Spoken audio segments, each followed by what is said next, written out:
It is 6:30 and members of council are assembled if you're ready to begin.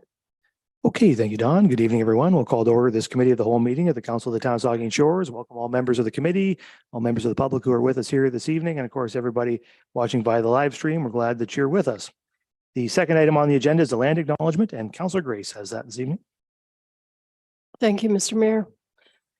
We acknowledge that we are meeting on the traditional lands and treaty territory of the Saugeen Ojibwe Nation, which consists of the Chippewas of Saugeen and the Chippewas of Nawash Unceded First Nation.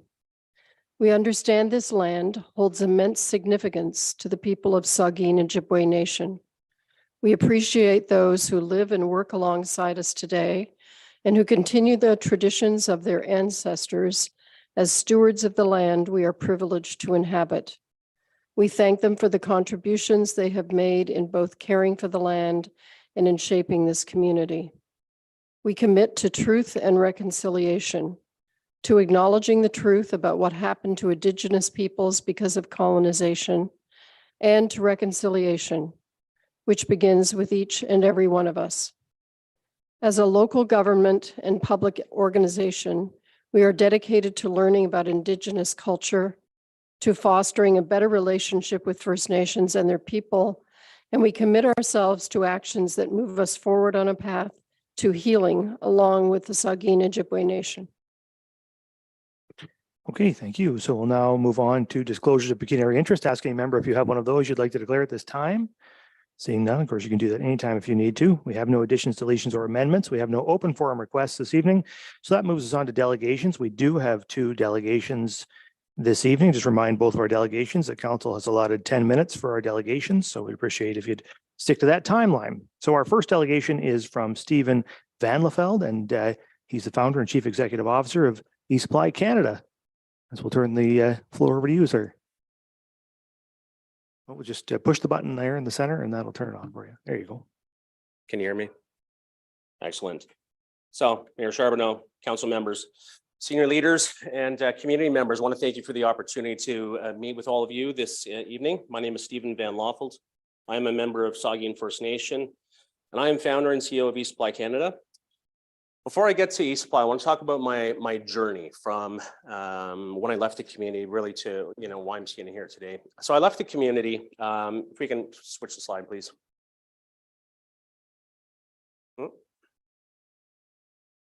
Apparently this does work. It is working. So hot potato, you're it. So I grew up here. Born and raised, moved away in, what was it, 2000 to pursue post-secondary education, and really moved all over Turtle Island, also known as Canada. Worked in a number of positions, increasingly senior level positions, and made my way up to leading Indigenous child welfare for all of Ontario. I was the executive director of the Association of Native Child and Family Service Agencies of Ontario. Was really responsible for taking our members' voices and driving system level change among Indigenous child welfare, right across Ontario. But I really wanted to bring that experience that I'd gained at a national, at a provincial, and at a local level back to the community, back to the area. This is where I was born and raised. And so, I was lucky enough to be elected to council in 2016. Served a term on council at Saugeen. One of my portfolios was economic development, and business and economic development is really my passion. Using economic development as a way to drive change, at the individual, family, as well as the community level, I think is really important. And what I saw at the within my community, I think is emblematic of Indigenous communities right across Canada. Right, if I look at Saugeen, a lot of beauty, a lot of challenges, but considerable opportunity. And so, I saw really 3 challenges that, present within my community is also present within many Indigenous communities. And one was a lack of businesses to really stimulate an economy, right? If you don't have the variety and type of businesses, revenue leaves your community, economic leakage, right? And that's happening within our community, happens within many Indigenous communities right across Canada. As a result, we're not able to participate in development within the territory, within procurement. We look at the MCR project happening over here, 1 to 2 billion in direct procurement is happening year over year. Phenomenal, right? But if you don't have the businesses, how are you supposed to participate in those opportunities? It's a challenge, right? And we also see that governments, municipal, federal, provincial governments, they've made commitments to economic reconciliation, commitments to Truth and Reconciliation Commission. But again, how are those relationships supposed to be enhanced with a lack of businesses, right? And so those were the challenges that I was looking at and sought out to address. And so really, I was looking at what are we purchasing as a government, as a nation? Where are we getting those supplies from? What could we do with that revenue if we had a vehicle to invest back in community? And so I started eSupply Canada. So what we are, we're a national online distributor of office, janitorial, industrial, and print marketing. We are a one-stop shop for all your business supply needs. No longer do communities, industry, governments need to go to multiple suppliers, multiple big box vendors. We provide a one-stop shop portal for all of that. Carry over 1.2 million products. We go direct to manufacturers right across Canada. That gives us national scale, but it also allows us to reduce our costs and pass those cost savings off onto our end users. Right? That allows us to compete with big box, billion-dollar big box retailers. And these are high volume recurring supplies. So great model. And what I did is using that as a vehicle to address the issues that I mentioned. So what we do is we provide a vehicle for Indigenous communities to address economic leakage. You can net back revenue simply by purchasing these supplies from your own eSupply business. Again, we provide that one-stop shop. So we're providing a convenience portal. We provide a vehicle for industry, governments, and Canadians to partner with Indigenous communities and businesses. You know, this is the most simplest low-hanging fruit in participating in reconciliation, and specifically economic reconciliation. Businesses, communities are getting these supplies from somewhere, typically big box retailers. We provide an Indigenous alternative to that. And we make it easy for industry to support economic reconciliation, and we provide an Indigenous alternative to the big box. You know, our goal is to be the #1 Indigenous supplier to industry, government, and Canadians. We're well on our way, and we're in year number 3. It's been phenomenal growth. I really appreciate the opportunity to be speaking with you about that here today. Moving forward, we're actually moving into a tech space. And there's 3 issues that we're going to be solving. One is providing Indigenous communities with that vehicle to address leakage. And so we're providing these customized storefronts for communities, focusing on Indigenous, rural, remote, and northern communities that are typically purchasing online from big box retailers. Now they can have their own storefront. They can use that storefront to also participate in procurement with developers within their territory. And they can also use that storefront to earn revenue from anybody that wants to support that community. A great way to earn revenue, invest it back into programs. We know budgets are being cut. Great way to drive revenue and net back revenue from your everyday purchases. We're also using that to create a sales funnel for nonprofits and charities.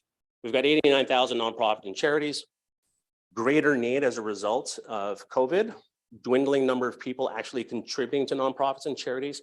So there's a fundamental need to be able to increase the revenue, right? And so we give them, again, a vehicle to be able to drive revenue from their members, from Canadians, right? Netting back as well. And then general Canadians that actually want to move into an online space, but don't know how or don't know where to start. So this is kind of what it looks like over here. That'll be launching in the next 3 months. You guys are one of the first individuals to actually get a taste of a view of what is to come. And so this is where we're going. This is who we are. It's an exciting time. Specifically to Saugeen Shores. I know you guys are the Municipal Act of 2001 actually compels you to have your own procurement policy, right? Fair, transparent. But what I would encourage all of you is to establish an Indigenous procurement policy. You know, you've made the land acknowledgement in 2022. Awesome, love the painting over here. A lot more work still can be done. One of which is the procurement policy. Federal government, a lot of industry leaders have, set a commitment to a 5% procurement policy. If I look at your 2021 budget, there's a line item in there. Materials and supplies, 6.5 million. That line alone would, result in 375,000 directed towards an Indigenous business. So I would encourage you to do that. The city of Regina has also made a recent commitment to Indigenous procurement. Great opportunity to further enhance those relationships. But we're more than a supplies company. 1% of our revenue actually goes to the eSupply Future Leaders Development Fund. It's a pot of resources. We give scholarships to Indigenous students pursuing post-secondary education in business, economics, law, and the trades. We've recently made a $25,000 10-year commitment to the Chippewas and Nawash. This summer, we've put 9 Indigenous students through summer camp. So we've funded 9 of them. We've contributed laptops to Indigenous learners in the OPG Millwright program. And we've also been named Indigenous Business of the Year from the Canadian Small and Medium Business Magazine. So a lot of great stuff happening. And I'll leave it at that and pass it back to you, Mayor, and answer any questions. Gwetch. Yeah, that's great. Thank you. Are there questions or comments for Stephen, the Vice Deputy Mayor? Yeah, thank you, Mr. Mayor and Stephen. Just really remarkable, and it's quite a feat, and very impressive, and congratulations for a great initiative, and it's wonderful for Saugeen First Nation and other peoples, of course. And I just wanted about the 6.5 million. You mentioned, we have a line for material and supplies, and you mentioned about that would be $375,000, which is 5%. Another time you mentioned 10% commission in all sales. So 10% would be 650,000. So how does that work? How does that work, Steve? I'm just interested in how much money, like from an economic spin-off perspective, what kinds of dollars are going to be, directed back to Saugeen First Nation would be of interest, and how many employees? That's the second question. And jobs will this create? And thirdly, where is all the stuff housed from? Where's the warehouse, and where's it all shipped out of? Yeah, so I guess there's a couple of parts to your first question. So one is I encourage you to choose eSupply as a supplier of choice, right? We do want to be a supplier. I know that all of your stuff is posted on bids and tenders, and we're constantly looking for opportunities on there.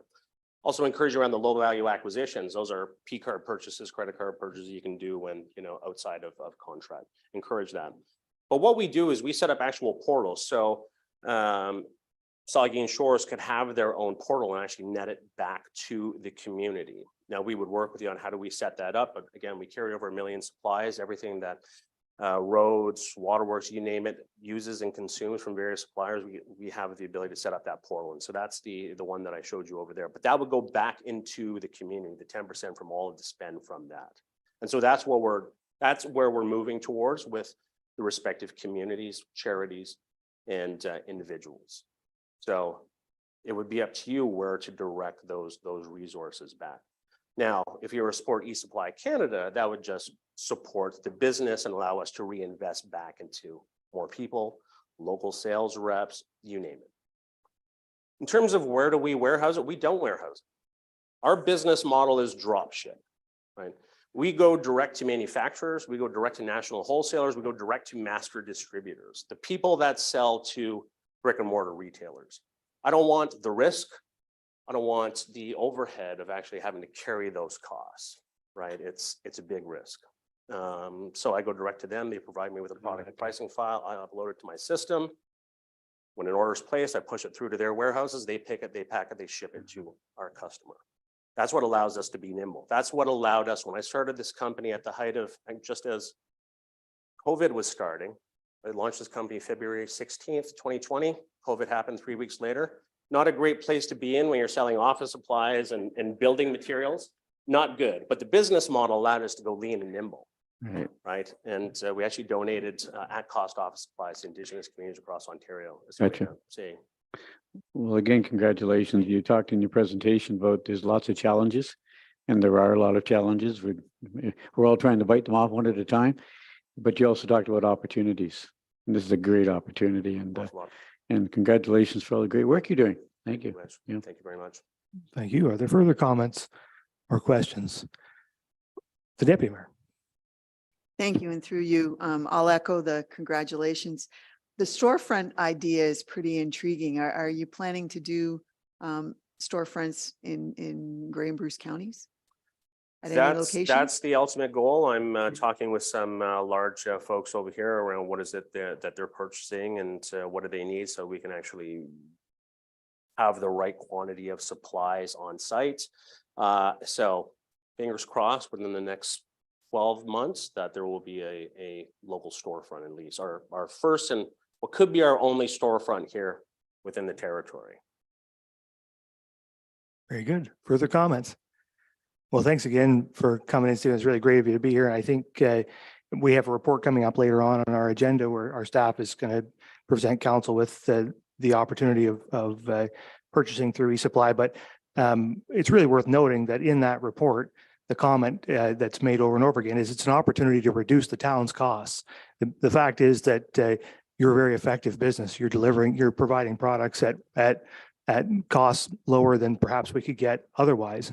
So it's a win-win for the taxpayer, win for our neighbors in the First Nation, and maybe opportunities to do even more to provide to get funding toward Indigenous people and businesses at Saugeen First Nation. So anyway, I really appreciate you coming in and creating that and congratulations on your success. And we wish you a bunch more success. There's going to be a lot more opportunity in our region in the coming years. And so I'm sure you're going to be right there to seize it. You bet. So thank you Mayor, very much. Council members, thank you very much. Thank you. Thank you. Okay, so now our second delegation is from Stéphane Labelle and talking to us about transportation services from Saugeen Mobility Regional Transit. Mr. Labelle. Thank you, Your Worship. Saugeen Mobility and Regional Transit, or SMART as it's called. Next slide, please. Yeah, thank you. Was founded about 43 years ago, focused on disability transportation. We've changed the focus. Instead of disability, we're now focused on mobility. There have been studies that have proven that there is a link between mental and physical health and mobility. We operate currently in 10 municipalities. So around Elderslie, Brockton, Chatsworth, Grey Highlands, Hanover, Huron-Kinloss, Kincardine, Saugeen Shores, Southgate, and West Grey. We are always trying to go into more municipalities. We would like to service all of Grey and Bruce counties. And so we are planning to do some presentation in front of further municipalities. We are a nonprofit entity, so we are a charity. We accept donations and issue tax receipts. Next slide, please. So our primary focus is to provide transportation services to physically and or mentally challenged individuals. Next slide, please. We operate under the concept of a municipal partnership.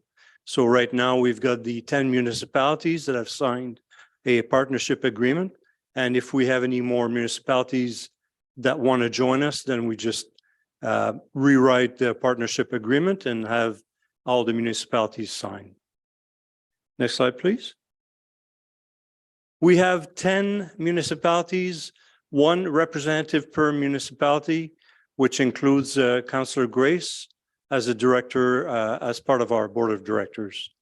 And within the office that we have 4 individuals that take care of invoicing, dispatching, administration, and management. Next slide, please. So we have a fully operational infrastructure with a toll-free number, email address, website. And now those 10 municipalities that I was talking about, they represent 5,000 square kilometers. That is a huge area. And we have 23 vehicles that we use to provide services to these 10 municipalities, which includes 12 9-passenger vehicles and 10 accessible minivans, as well as a 30-passenger accessible bus for group visits, group outings. Next slide, please. So we've received 2 new vans within the last few months. we are expecting a third van within the next few months to the next few years, all depending on the supply shortage of microchips. Our drivers are currently dispatched by the Smart Office, either through the smartphone app or through the phone.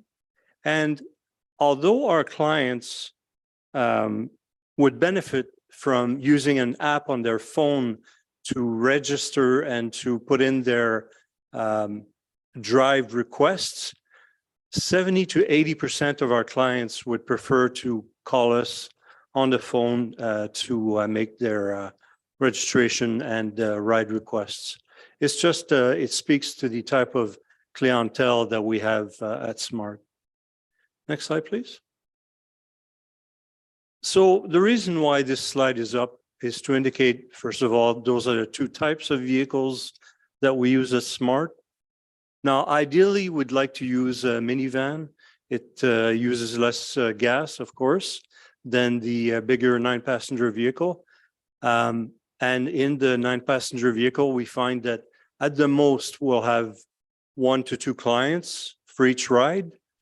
However, and that is the reality of the world we live in today, there are more and more people that require a larger wheelchair, and the only vehicle capable of accepting these wheelchairs are the 9-passenger buses.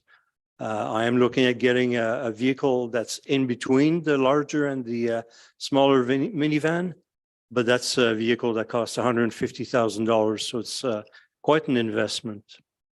Next slide, please. Our current budget comes from user fees, municipalities, and provincial gas tax program. So 22% of our revenue comes from user fees, the rest coming from province and municipalities. Now, we cannot accept the provincial gas tax program money unless we're in a deficit situation, probably because the province doesn't want us to waste the money.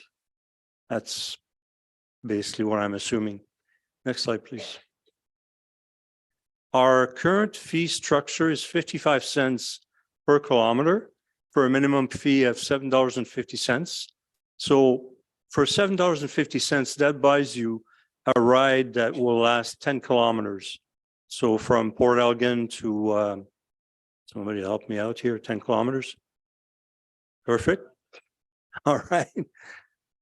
And compared to a taxi ride that would cost a little more, compared to another service that is in the Owen Sound region, where 10 kilometers could cost you hundreds of dollars, and you only find out how much you owe them when you get the invoice.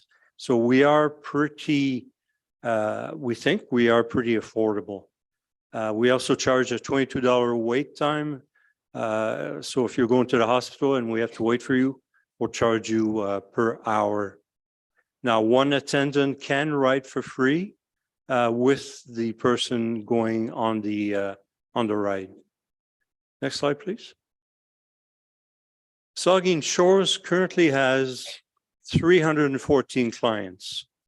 That's a big number compared to the other municipalities. Now, this year, 2022, your citizens used 4,000 rides compared to 3,000 in 2021. So you can see that the numbers are going slowly but surely to pre-pandemic levels, where, for example, in 2019, there were 6,000 rides. And I should say that Saugeen Shores is the municipality where the rides are the longest. I'm sure it's partly because there are a lot of rides to Owen Sound, but you use our service a lot. Municipal contributions this year are $131,000 compared to $120,000 last year.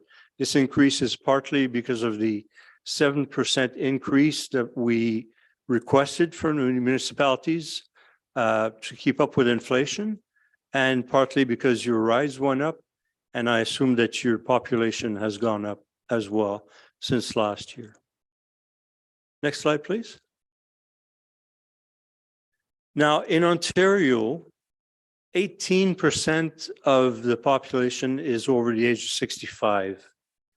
In Gray and Bruce counties, 26% of the population is over the age of 65. And the age of the population, the average age is 45 years old compared to 42 years old for the province of Ontario. So all this to say that we are slowly but surely getting older. And it is possible over the next few years that more and more people will require a service like SMART provides. Now, 36% of our rides are for medical purposes. The rest are for social outings, education, employment, and such. Next slide, please. Now, that is all that I have for you, except for one last point, which is that we're looking at levels of service. So, for example, we're looking at the option of offering Sunday service and evening service during the week, but that will come at a cost. And the cost is in the package that I provided to you. Now, there's a third option as well, apart from the status quo and evening service and Sunday service, which would be the municipality pays nothing. The only thing with this would be that your citizens would pay $1.75 per kilometer. So that's 3 times the current fee that we charge, which is significant. That's all I have for you. Okay, thank you, Stefan. Then we'll ask if there's questions or comments from members of the committee. Vice Deputy Mayor. Yep.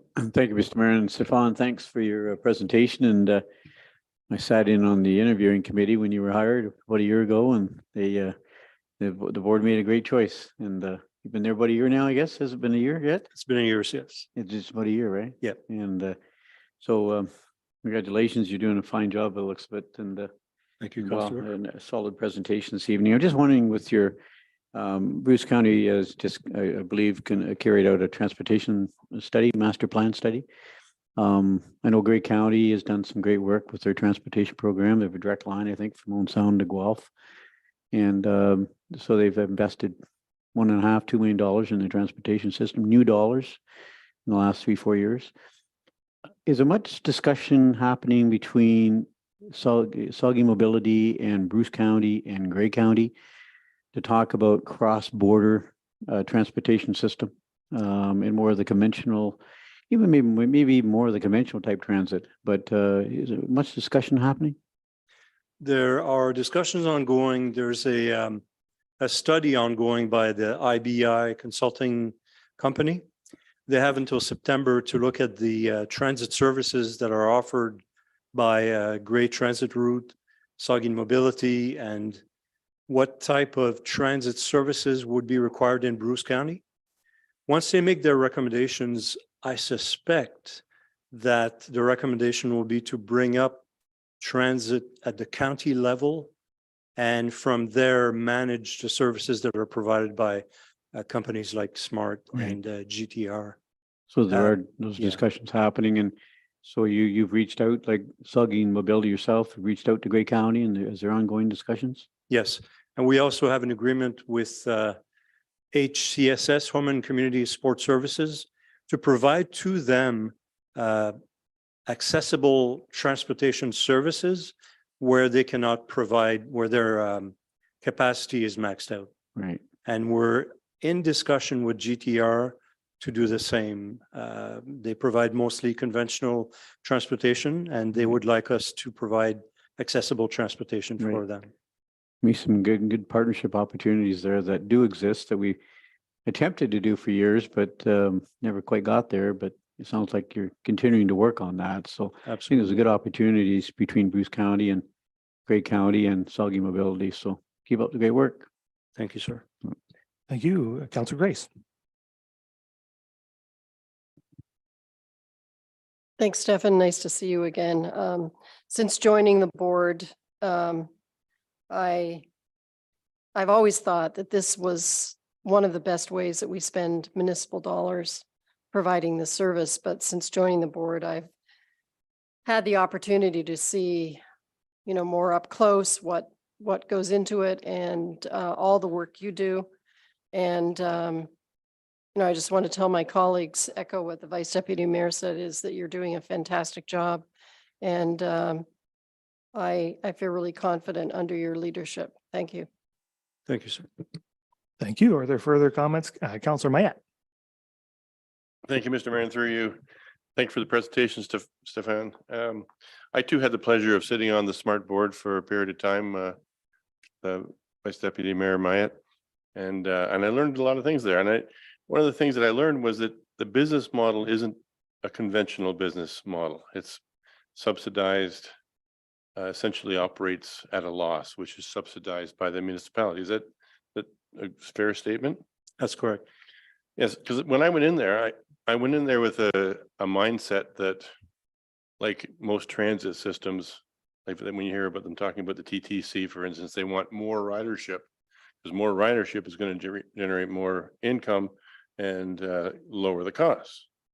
And so I went in there saying, well, if you advertise more, if you give discounts, if you give bulk ticket sales, and they stopped me and they said, no, you don't understand.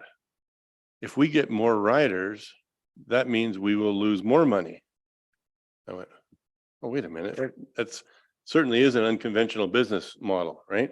But what you're suggesting, and through the questions that Vice Deputy Mayor had, was that by partnering with other non-handicapped riders and providing more conventional transit, increasing the ridership would in fact create a situation where the lien on the municipalities would go down. Is that what you're suggesting? The way the current formula works with the Ministry of Transportation is that 70% of the formula for municipality contribution comes from ridership and 30% comes from population. So the more rides, the more the municipality ends up paying.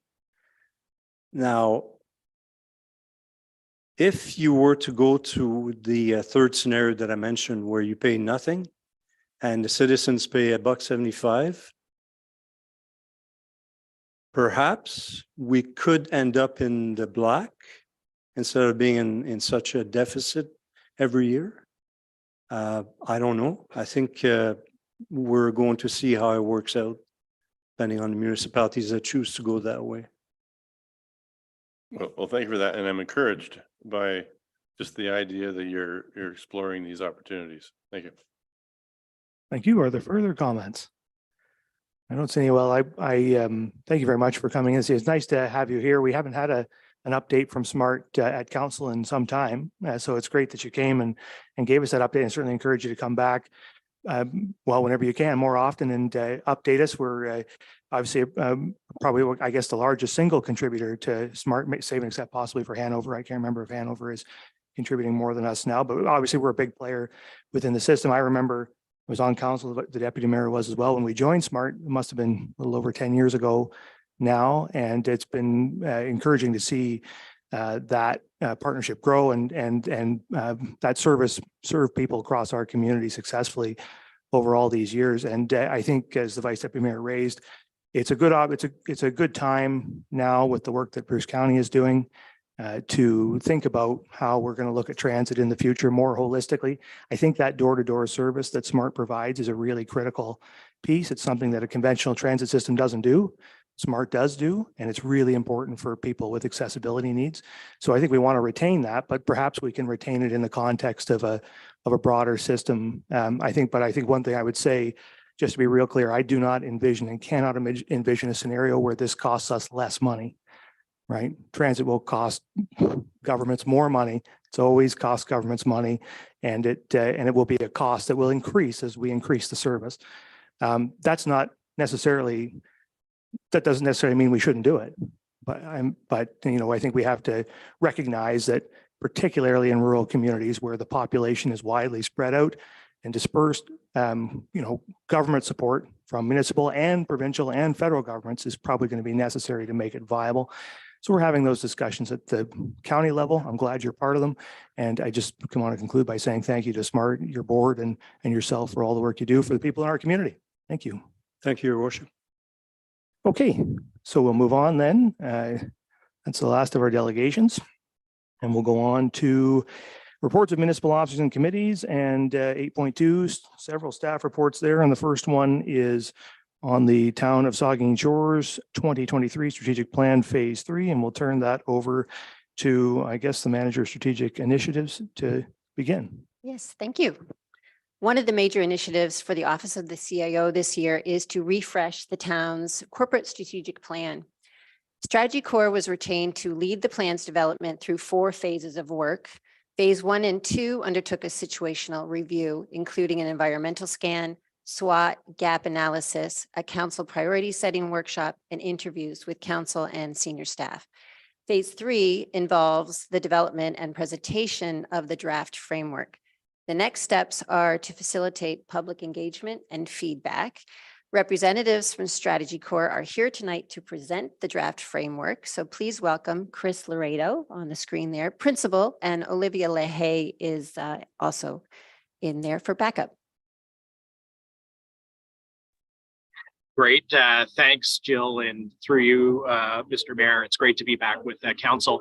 And so as Jill mentioned in her presentation, this is a follow-up to share the output from the last time we were together. I think it was in April to put where we did a strategic planning workshop. And so the focus tonight is to present to you the strategic plan architecture that has been developed and that came out of that workshop, and to get councilors' feedback on the draft plan. And then once there's a level of comfort, taking the ideas that are presented here tonight out to staff within the organization, and then to the community more broadly, to get their feedback for the purposes of validating the thinking that came out of the workshop, but also perhaps challenging it in some respects and helping us to refine the thinking. And that will involve bringing the feedback from the community and from staff within the organization back to council, along with some recommendations as to where elements of the plan might be strengthened as well. In terms of the presentation, I will focus on this slide here, which I'll put it in slide mode for you, which really sets out the strategic plan on a page for the municipality. In terms of everything here is from vision, mission, values through to 4 strategic pillars and associated core directions that will be the focus over the next number of years to actually fulfill the goal statements that are under each of the strategic pillars. In terms of the workshop and the discussion around the vision and mission, it was really focusing in, if you'll recall, on shortening the statements and really cutting to what it is we mean. So in terms of where we see, how we see Saugeen Shores continuing to grow and evolve, the ideal is that Saugeen Shores is an active, healthy, culturally vibrant, and naturally beautiful place to live and grow. And so a lot of the key concepts that were in the vision statement under the previous plan continue to be inherent in this vision. It's just shorter and I think a little bit tighter in terms of the vision that is being set forth for the future of the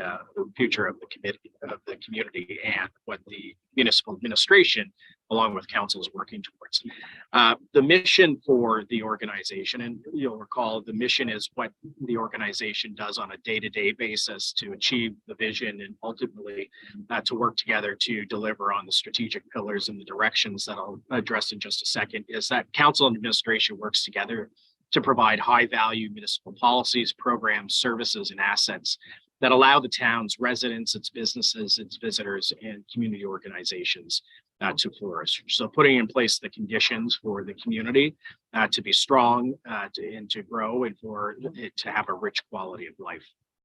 Underpinning everything that you do in terms of achieving the vision, delivering on the mission, and executing the strategic pillars and directions that are set forth are a core set of values that are intrinsic to how we engage with each other, and how we the important frames that we apply in deciding how we're going to go about delivering the services that we deliver to the people of Saugeen Shores.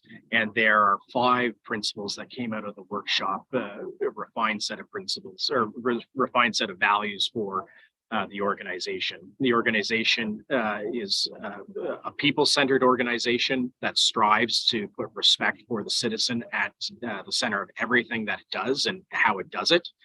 It's an organization that values collaboration and is collaborative, and that means working collaboratively with each other within the four walls of the municipal administration and council, and extending that to working with stakeholders in the community to overcome barriers and drive solutions to the needs of the community.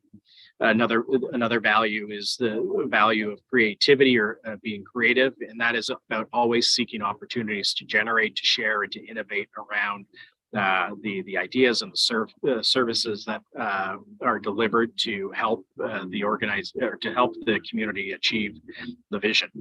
Another value is inclusive or inclusivity, and that's about the belief that diversity, inclusion, and equity are critical to building a community where all are welcome, respected, and empowered. And then these aren't numbered in any particular order, but the last value on the right hand of the slide here is stewardship. And that's about being responsible for our natural environment and heritage today and for future generations. And so those values are what guide us in the decisions and the services that the organization delivers on behalf of stakeholders in Saugeen Shores. Coming out of the workshop as well were four strategic pillars with a focused set of strategic directions to be pursued over the course of this term of council in order to deliver on the goal statements under each of the pillars. Starting with the pillar on the left-hand side of the screen here, is around growing a complete community. There was a lot of discussion at the strategic planning workshop a couple of months ago. And the goal that is being articulated here to summarize that conversation and the direction that is being set here is that the town will develop, implement, and sustain public policies, programs, services, and assets that promote a complete community with the right mix of services and amenities to meet current and future residents' basic needs and well-being. And so in creating that complete community, two areas of focus or directions of focus over the next number of years include diversifying and growing the town's housing stock and ensuring that there is a diversity of housing needs that are met through a diverse housing stock, and promoting business growth and investment. So continuing to be a place that supports business formation in the community and continues to attract business investment from outside the community to the community itself. The next pillar is building valued relationships. And this is the goal statement here is really about the town working to continue to be a partner and convener with local and regional stakeholders, First Nations partners, and other levels of government to promote private and public investment in the town's quality of life. So having the relationships in place that allow you to be successful in all of the other pillars here, but also ensuring that you have strong government to government relationships with First Nations to facilitate truth and reconciliation, to create new bonds in relationships that are mutually beneficial.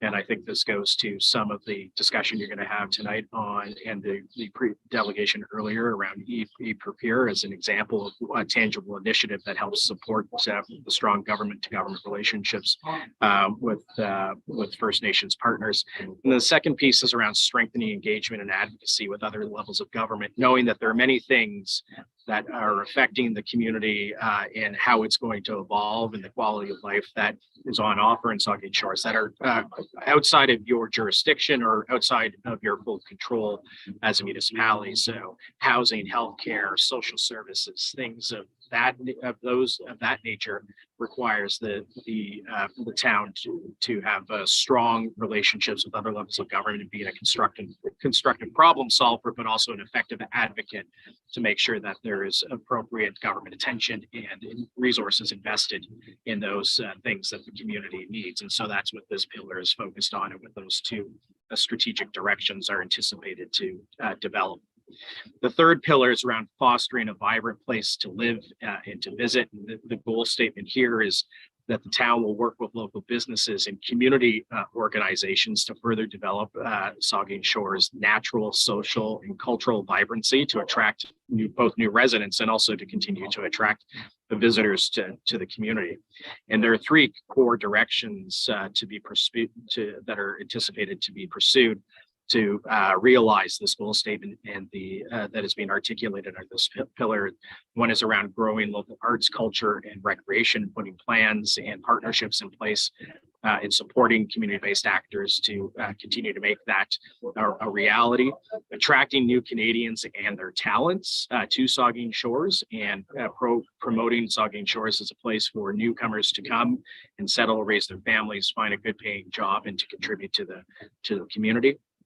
And then there's work in a direction around protecting the natural heritage and beauty of the town's environment. So continue to be a place where you can be part of a complete community and be surrounded by nature in a strong and clean environment that can be enjoyed, and all that comes with that benefit.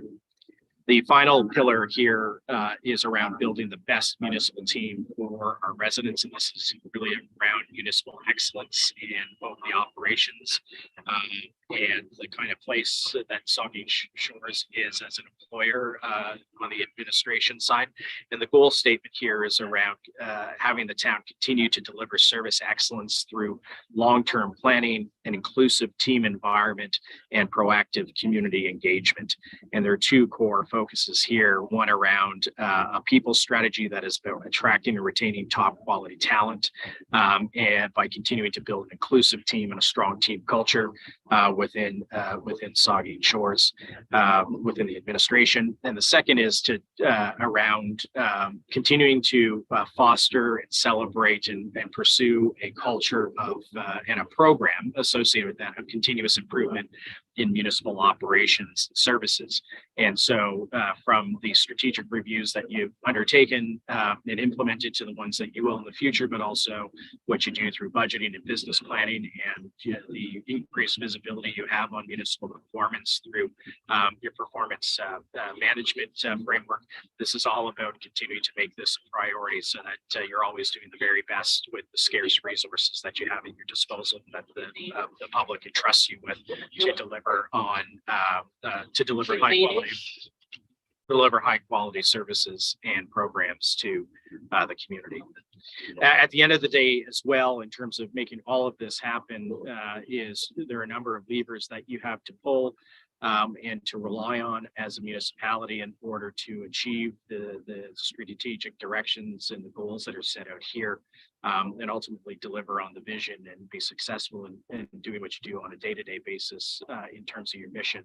And that is around continued operational excellence, having the high quality, talented staff at all levels of the organization, having the right strategic partners and partnerships in place to advance things, particularly where there's shared interest and a requirement for collaboration and shared work and delivery, advocacy, performance measurement, and having the data associated with performance measurement in order to make data informed decisions and to assess and evaluate how you're progressing against plans, including your strategic plan, and then having strong governance in place as is represented around the council table here in terms of overseeing this plan and making sure that everything that comes forward to that table is aligned with what is important from a strategy perspective, and or adapting the strategy over time in order to ensure that you're taking advantage of opportunities and you're learning from things as you go along, so that you're in the very best possible position to continue to deliver on behalf of your residents.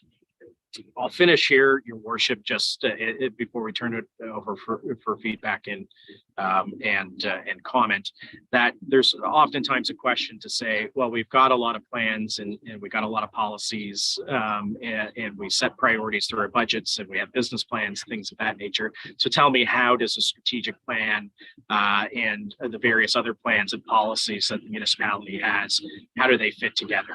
Well, the municipal strategic plan really is about setting direction, and it's through the master plans, the business plans, the annual budgeting that you do, and the annual departmental work plans that are put together that you fulfill that direction and you put the detail necessary in place in order to deliver on the direction that's set out in the plan.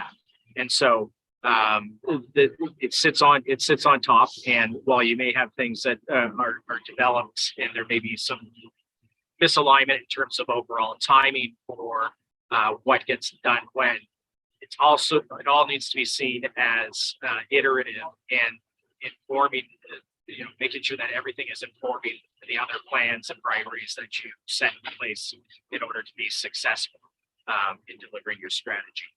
So I'll stop right there, and Your Worship, happy to answer any questions that council may have. Okay, thank you very much. There's a recommendation the council receive the Town of Saugeen Shores 2023 Strategic Plan Phase 3 report for information. Are there questions or comments from members? The Deputy Mayor.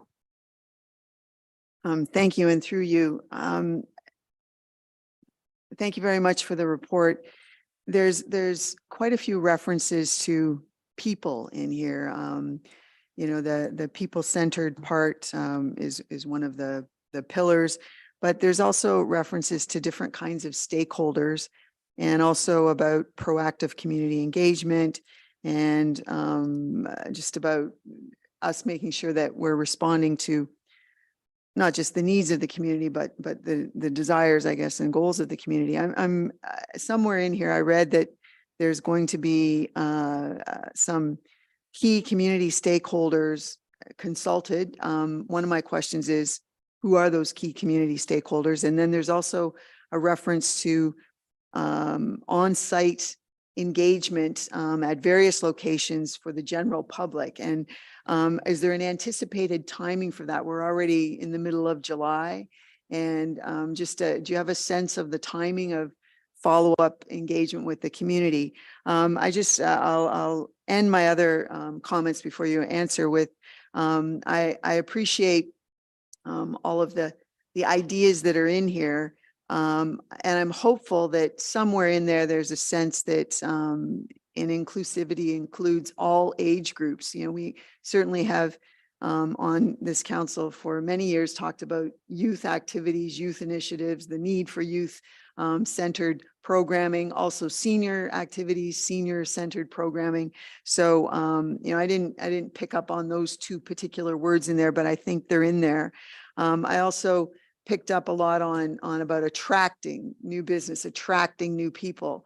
There certainly is an existing population here that's worthy of great value. And we can't forget that, those folks already have invested here. So it's not necessarily always about the next thing. It's about making sure that the thing that's here is well taken care of too. I also hope that I just haven't read it in the way that it's intended, but there's reference to service-based plans along the way in the business plan, the master plan suite. There's a whole suite of quality of life plans too that, design guidelines and the cultural stuff, that doesn't necessarily fit in a service kind of plan, but I'm hopeful that somewhere they're in there too. I applaud the idea of proactive community engagement. So I guess I'll go back to my questions about, who are the key stakeholders there? Because I think every resident, every taxpayer, every person who lives here is a key stakeholder. But how are those key stakeholders being determined? And what's your sense of the on-site various locations to the general public? What's your sense of the timing related to that? Thank you. Thank you, through you, Mr. Mayor. Thank you, Deputy Mayor, for the question. So in terms of the engagement, what we have planned now is a few things. One is to make sure that we have a broad-based digital survey that everybody in the community can have access to and provide input and feedback that way. We're also looking at potentially using social media engagement as another way of encouraging the broader public participation in providing feedback to this draft plan. We're proposing to conduct a virtual town hall as well, and where we'll use a tool to capture public input. We have done this once or twice, most recently and successfully in the town of Muskoka Lakes, where we had excellent turnout and people were able to participate virtually in a town hall setting, and it yielded great results. We're also looking to leverage and piggyback on existing public events or high traffic areas to facilitate 2 or 3 in-person pop-up events within the community, so that we are face-to-face with folks and meeting folks where they're at, as opposed to leaning on them remembering the digital link or finding time in their calendars to participate in a virtual town hall. And this is something that we do quite successfully in a number of other communities. So whether that's,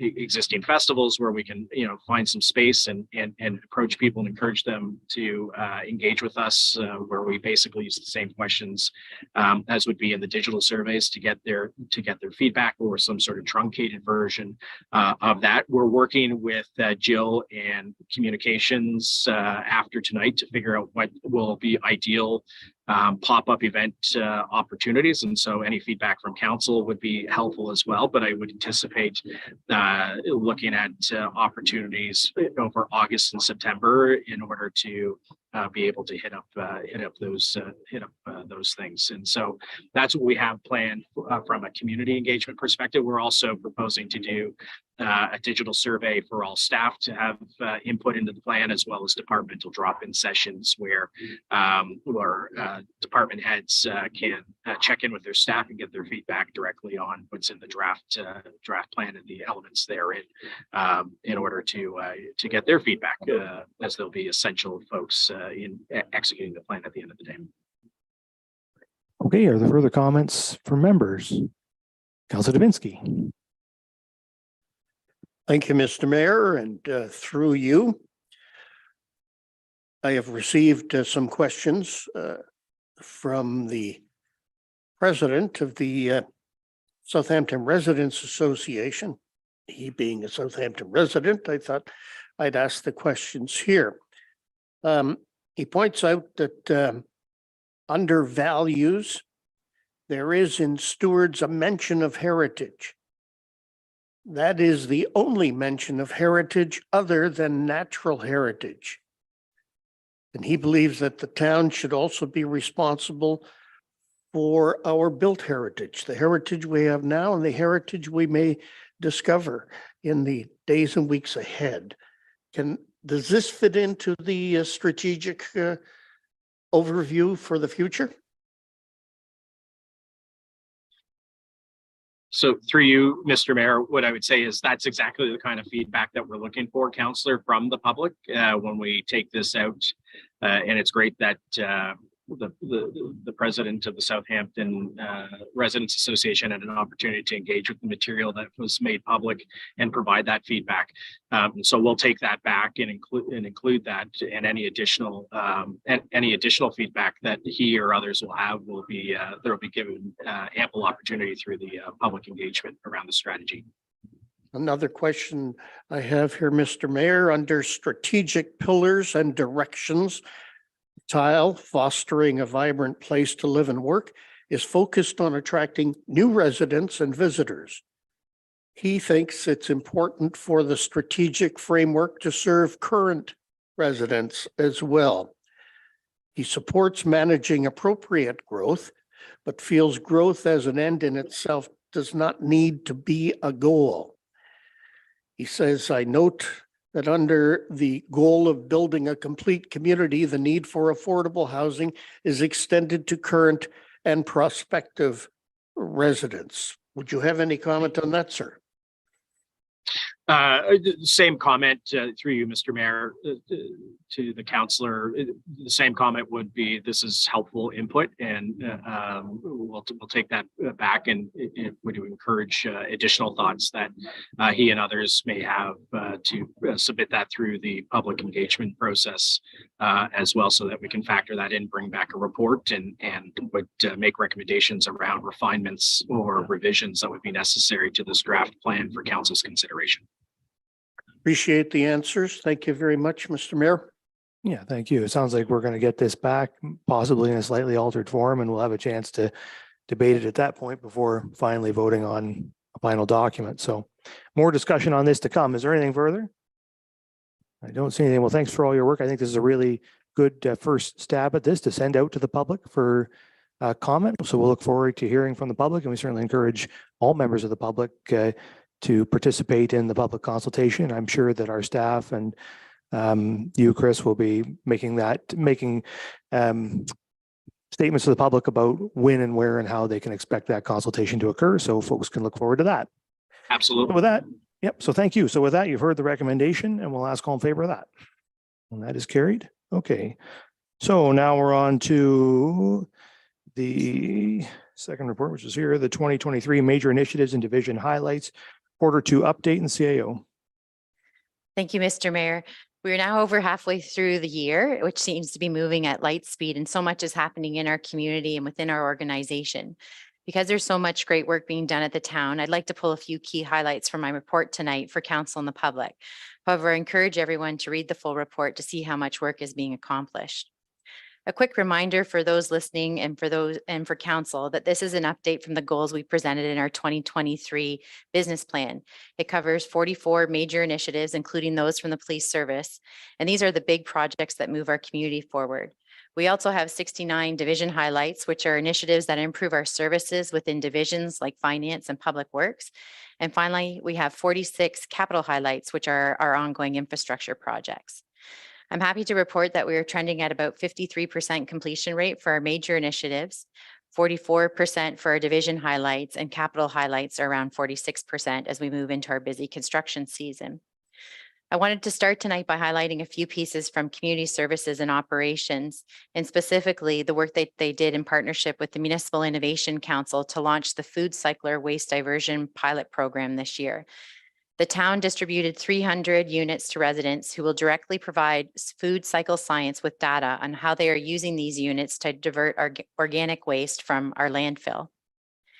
In 2023, our spring tree sale was another great success where we sold 229 trees. Because of some issues with refunds and proper allocation of household orders, we currently have $7,000 remaining in that budget. So staff are working with representatives from Saugeen to look at a fall tree sale program to use those remaining funds. It seems like winter was a long time ago, but just wrapping up, our sponsored skate program was a great success as well. Local businesses sponsored 84% of the available public skates. This generous support meant people could enjoy public skating at the Coliseum and Community Complex free of charge. In February, the town received 100% rating from the province on our annual drinking water system inspection. We want to recognize the dedication of the Ontario Clean Water Agency and their staff for providing safe operations of our municipal drinking water system. After this year's budget passed, staff have been meeting with local cricket players to establish a cricket field in Saugeen Shores. This field will be an informal recreation area until the town establishes a need for more formal programming, and it's located at the corner of Bruce and Joseph Streets in Port Elgin beside the Beaner Ball Diamonds. I think we're having an evening on Thursday where we're congratulating everyone on that work that went into opening that cricket field. Fleet availability and tender awards have proven to be a challenge since the pandemic. We anticipate that we'll finally receive 2 new tandem plow trucks approved in last year's budget late this summer in advance of this year's winter season. And the second quarter is also our high season for development services departments, especially the planning team. I want to recognize the work that's been done in updating the housekeeping of the zoning bylaw and also the development of urban existing neighborhood design guidelines, as well as the signing of an agreement to transfer $75,000 to Bruce County to supplement the municipal housing allowance program. Our engineering division is leading several construction projects, including work on Concession 6 for Innovation Park, the rehabilitation of Lewis Street, and the Arlington Street sidewalk. They've also started McNabb Street and Highway 21 intersection control study and the municipal facility condition assessment, as well as they're looking at Shawinigan Bridge investigation. We can also tell you the town has awarded all of its fleet tenders. With the recent approval of a new building or new apartment building in Port Elgin, this has bumped the numbers up for our building department and our new residential units to 134. This is over 30% higher than the same point in 2022. This highlights the impact that a single multifamily development approval can have on overall housing supply. And we expect the approval of more apartment buildings in the remainder of 2023. The bylaw team had a productive Q2 with council approving the revised animal control bylaw to increase dog access to the waterfront. And I've seen a lot of posts over the last coming weeks with how hot it's been of people enjoying that. In our fire services, our team has been well on fire. The Community Risk Assessment Coordinator is completing the Community Comprehensive Risk Assessment. The assessment template is complete and a report will be presented to Council in Q4 that identifies gaps and using the Community Risk Reduction Plan model plan. Fire Services will then be sending that on to the Ontario Fire Marshal well ahead of the July 1st, 2025 requirement. The department has also done a thorough assessment of firefighter certifications, and Chief Mellison's team has also worked with HR to create job descriptions that include those required certifications. The departmental training policy now contains a plan to complete the mandated certifications needed for 2026. The Public Education Division recruiting has seen 3 members successfully hired into the Suppression Division, and these are promotions of 2 officers to manage the divisional activities. External recruitment just closed and interviews are scheduled to fill the 3 remaining positions. Our Firefighters Award Night is scheduled for October 14th in Rotary Hall, so I ask all of council to put that date in their calendar. We've ordered the long-term service medals from the province and federal governments for those with 20 and 25 years of service respectively. We've also booked the caterer and sent a save the date to everyone, so you should have that well in advance. On behalf of Saugeen Shores Police Services, I just want to note that they've seen a 32% increase in incidents over the same period in 2022. The volume, severity, and complexity of calls are increasing while demands for services remain high. There's been a 47% increase in charges over the same time of period in 2022. The service has launched the Bicycle Patrol Program and currently has 5 members trained under the Law Enforcement Bicycle Association. When staffing allows, these members deploy on bicycles to provide additional coverage on trails, parks, and beaches that are not commonly accessed through patrols. Thank you to the Southampton Rotary and Martin's Bicycle Shop for the generous donation in making this program such a success. Through the problem-oriented policing initiative, the service is deploying members on a variety of dedicated patrols to assist in identified concerns in Saugeen Shores when staffing and calls for service are low. This includes beach patrol, bylaw enforcement, commercial motor vehicle enforcement, offender management, ride programs, and community response and engagement. To keep pace with growth and call volume, the Saugeen Shores Police Service is in the process of hiring a new cadet recruit that will attend the college in August of 2023. Behind the scenes, our corporate services department continues to find efficiencies and plan for our future. They've begun an aggregation of software licensing as part of the 2024 budget preparation, and they reviewed the software platforms and will incorporate their findings into our 2024 business plan to propose allocations for those related departments. Our health and safety new platform is now launched with HR working with IT to add content as we move forward. An accredited third party recently completed the consulting for IT security audit, providing us with detailed reports and recommendation, and council will see a high-level summary of that later this year. More people are using the town's online forms and e-commerce options. This includes several forms from finance and building services, and our operations and public works groups also plan to set up forms to make our services more available and more flexible for our residents. Staff have received the business plan timeline, and we're starting to work on our 2024 business plan, and council members received a summary of that timeline at the June 26th committee meeting. In tandem with that, the Office of the CAO through the strategic initiatives, as we just heard, is refreshing our corporate strategic plan. This is an overarching document that defines the town's philosophical direction and priorities for this council term. The Strategic Initiatives team also is working on the town's advocacy efforts with other levels of government. And this recently included working with the Department of Fisheries and Oceans and the Coast Guard to help expedite the lease extension for Chantry Island. This has allowed continued tours in advance of our high tourist season. Another big file that Strategic Initiatives is working on is the healthcare and physician recruitment file. And the province has launched an expression of interest as it looks to expand and enhance interprofessional primary care teams. The town is supporting 2 applications. One is in the form of Kincardine Health Team in coordination with our Saugeen Shores physician, and the other is the Victorian Order of Nurses. Economic Development has been busy executing on the Welcoming Communities Action Plan as it was presented to council, and this includes supplying 40 businesses with pride decals to display in their windows.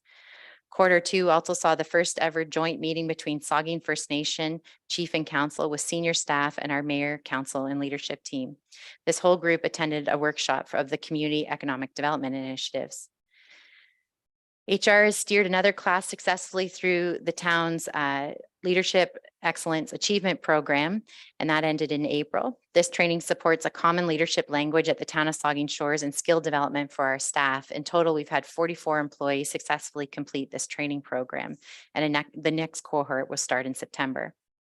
Existing staff members of the Staff Ambassador Group are poised to meet for a brainstorming session later this month. This group will draft a project charter to reimagine the staff ambassadors for review in August, and the project charter will define the group's purpose and scope and give structure to how they will participate and move forward staff-led initiatives at the town of Saugeen Shores. It's fitting to note the end of this summary is to mention our staff. It's a very busy time of year for all of us, and I continue to be amazed by the town's staff, seasonal and full-time. We have many seasonal staff out there making our town beautiful, supporting our tourist camps, our harbor, and our recreational areas. And then, of course, those that help us with the influx in the office in engineering, GIS, Public Works, and Finance. I just want to close with a shout out to all of these wonderful staff that help us run the town of Saugeen Shores through these busy months of May to September. Thank you, Mr. Mayor, and I'm happy to take any questions. Well, thank you for that. And so we have a recommendation. The council received the 2023 major initiatives and division highlights Q2 update report for information. Are there questions or comments? Vice Deputy Mayor. I had a fair number of comments and a few questions. I'll try and run through them quickly here. First of all, Kara, thank you for the report. The quarterly reports I find are extremely helpful, and pass on thanks to all staff involved with writing the report, because it's so helpful. I'm really impressed with the 44 employees who have successfully completed the talent development of emerging leaders program, and with a new cohort scheduled to begin in September. Kara, that's just fabulous, and it's a lot of work and time involved, and people are buying into that program, and I think they really do need to be commended for that, because it's over and above the call of duty, and so congratulations to them. It's great stuff. The food recycler program, I just wanted to say thank Councillor Grace. That's a great program. I was fortunate to get in on one of the units, and forgive me to those people in the community that didn't get them. I probably shouldn't have, but I did, because I wanted to test it. And I was doing a bag of garbage a week, and now it's one bag of garbage every 3 to 4 weeks. Seriously, and so I guess we use a lot of produce, a lot of peelings and things, but it's just an excellent way of diversion from the waste going into our landfill site. It's a great program. So thank you, Councillor Grace.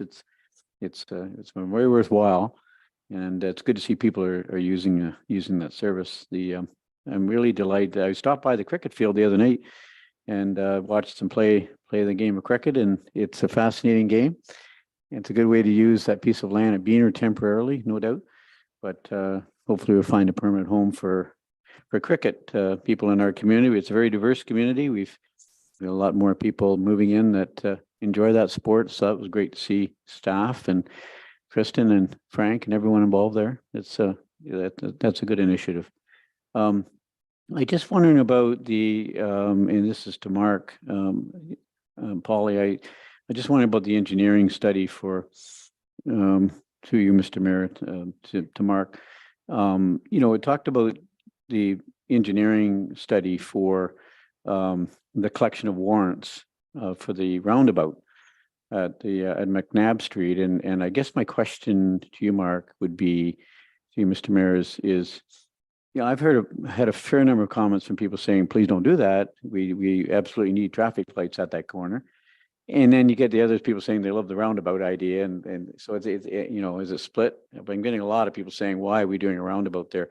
So the monies we're spending there, Mark, is that, so when the study's done in the collection of warrants through the MTO, you talk about a roundabout study, but in that same study, will the warrant speak to the need for a roundabout versus traffic lights versus doing nothing? Like you only speak about roundabout. There's not much mention about traffic lights. So how does that work? Can you explain how that?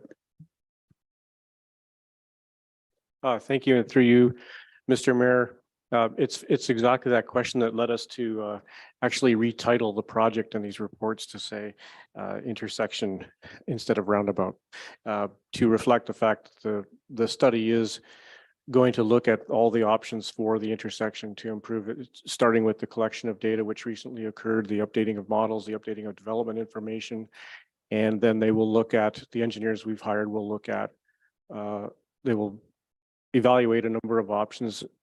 There's a straw man, which is do nothing. There may be intersection improvements. Roundabout would be an option that's evaluated. Signalization is an option that will be evaluated. And those will be compared against each other for a number of different parameters like safety, functionality, etc. And those will be evaluated in a report that we'll bring to council in the fall, and will be also the subject of a public information center in the later part of August. Thanks, Mark. And the collection of the data, and sometimes those reports the warrants are collected in April, May when the roads aren't that busy. But were the warrants collected during a busy time? Was it done on a weekday, a weekend, during the summer? When was the information collected? Were the cameras there talking about near misses? What was all collected and when? Yeah, through you, Mr. Mayor, I can speak to the timing, which was Thursday, Friday, and Saturday of last week. Oh, good. The exact methodology of how they collected it, cameras versus on-site people, I don't know for sure what the method was. Thank you. This next question is to Mr. Mayor, through you, to the building department. I've just talked about more apartment buildings are expected to be approved the remainder of 2023. It's great to see the 185 units, various construction. It's well underway and looking at renting, I think, next July. So 85 more rental units being put onto the market, which is a good thing. And you talked about more apartment buildings expect to be approved in the remainder of 2023. Are we close? We talked about that 330 units behind Mary Rose. Where are we with that development for new apartments there? Could you tell me? Thank you. Through you, Mr. Mayor. Are you talking about the Fuse apartment buildings? Pardon me? The Fuse apartment buildings, is that the one that you're? I don't know referring about the to? name, but I know there's 330 units modular, behind yeah. Mary Rose. I believe it's still in site plan control. We've looked at the drawings, so it's quite a long ways in the process. And so it's a long ways, yeah. But that's more of a Jay Posner question, perhaps. But in that same line through you to the CAO, talked about permits were issued for the Cedar Crescent Village to get, and we continue to get lots of questions about CCV, of course. But where are we at with the permits for CCV with the town and SVCA? Could you just bring us up to date there, Karen? Yeah, thank you for the question, and through you, Mr. Mayor. I believe at end of April, I'm just going to look to my chief building official, we issued the building permit for phase 1 of the Cedar Crescent Village, and they have applied for the phase 2 building permit. We're doing a few further pieces back and forth with them, but it's in a good situation, and we anticipate probably in the next several weeks having issued that second building permit for second phase. Okay, thanks for that update. And the last one, I think I got it right, but Mark, through you, Mr. Mayor, to Mark again, or concession 6. We've talked about a connecting link for the trail system there for a lot of years. It's one missing link for our trail system from Gobles Grove up through County Road 25. It's a beautiful trail system up to the highway, but nothing from the corner to Saugeen Rail Trail. And I think I have the answer, but just for the members of the public benefit, I get lots of questions asked whether when that connecting link is going to be made. And Mark, what's the plan for the trail, the connecting link on concession 6? What are we doing there? Thank you. And through you, Mr. Mayor. There will be a paved shoulder on the north side of concession 6, and the design of that is intended to accommodate 2-directional cycling traffic from the Excellent. Innovation Park internal road to Highway 21. Perfect. Two-way traffic. Thanks so much. Okay, further comments? The deputy mayor? Thank you. And through you, I also have quite a few, but I circled a couple to just highlight. On a first note, great to see public education showing up so prominently in the fire services report. I can also attest, as can Councillor Davinsky, that the police services is also engaging in much more public education to get messages out ahead of activity so that there's better compliance and also better understanding. So kudos to the fire department for that. A couple of things I just noticed as I read through the different highlights and initiatives and division reports. In development, there were comments that we were waiting for the county to update their official plan related to natural heritage before we move forward with some environmental activity here. I believe that has happened now. Is that correct? That they have got to a point where there's distribution of their update? Is that accurate? Through you, Mr. Mayor, not to my knowledge. I think their work was delayed somewhat by some of the proposed changes in the provincial system. So I think that the timing for that's going to be fluid for a little while. Okay. That's I don't know Yeah, if certainly. It's and not going to Mayor, you may happen. have more. It won't happen before 2024. But that what's been circulated is the PPS updates to natural heritage, but the county's own work is delayed. I would say delayed into next year for sure. Okay, so the province sends something to the county, but okay, I understand now. There's also a reference to the Port Elgin waterfront detailed design and about the creation of terms of reference. Is council going to be provided with opportunities to contribute to these terms of reference? I'm assuming it shows up as a Q3 thing, so we're in Q3 now. Will we see that ahead of it going out to an RFP process? Is that in the works? Through you, Mr. Mayor, I mean, we can take direction from council. That wouldn't be our normal process to bring something like that, a terms of reference that would be included in an RFP to council, but we can take direction to do so from council. Well, I'll think about that ahead of the next meeting. I think probably I had a question about the Environmental Stewardship Ad Hoc Committee as to when we might see some activity there. And I guess maybe I'll just make a specific request that we add that to a striking committee agenda to move it forward, because I see it's in the Q3 category as well.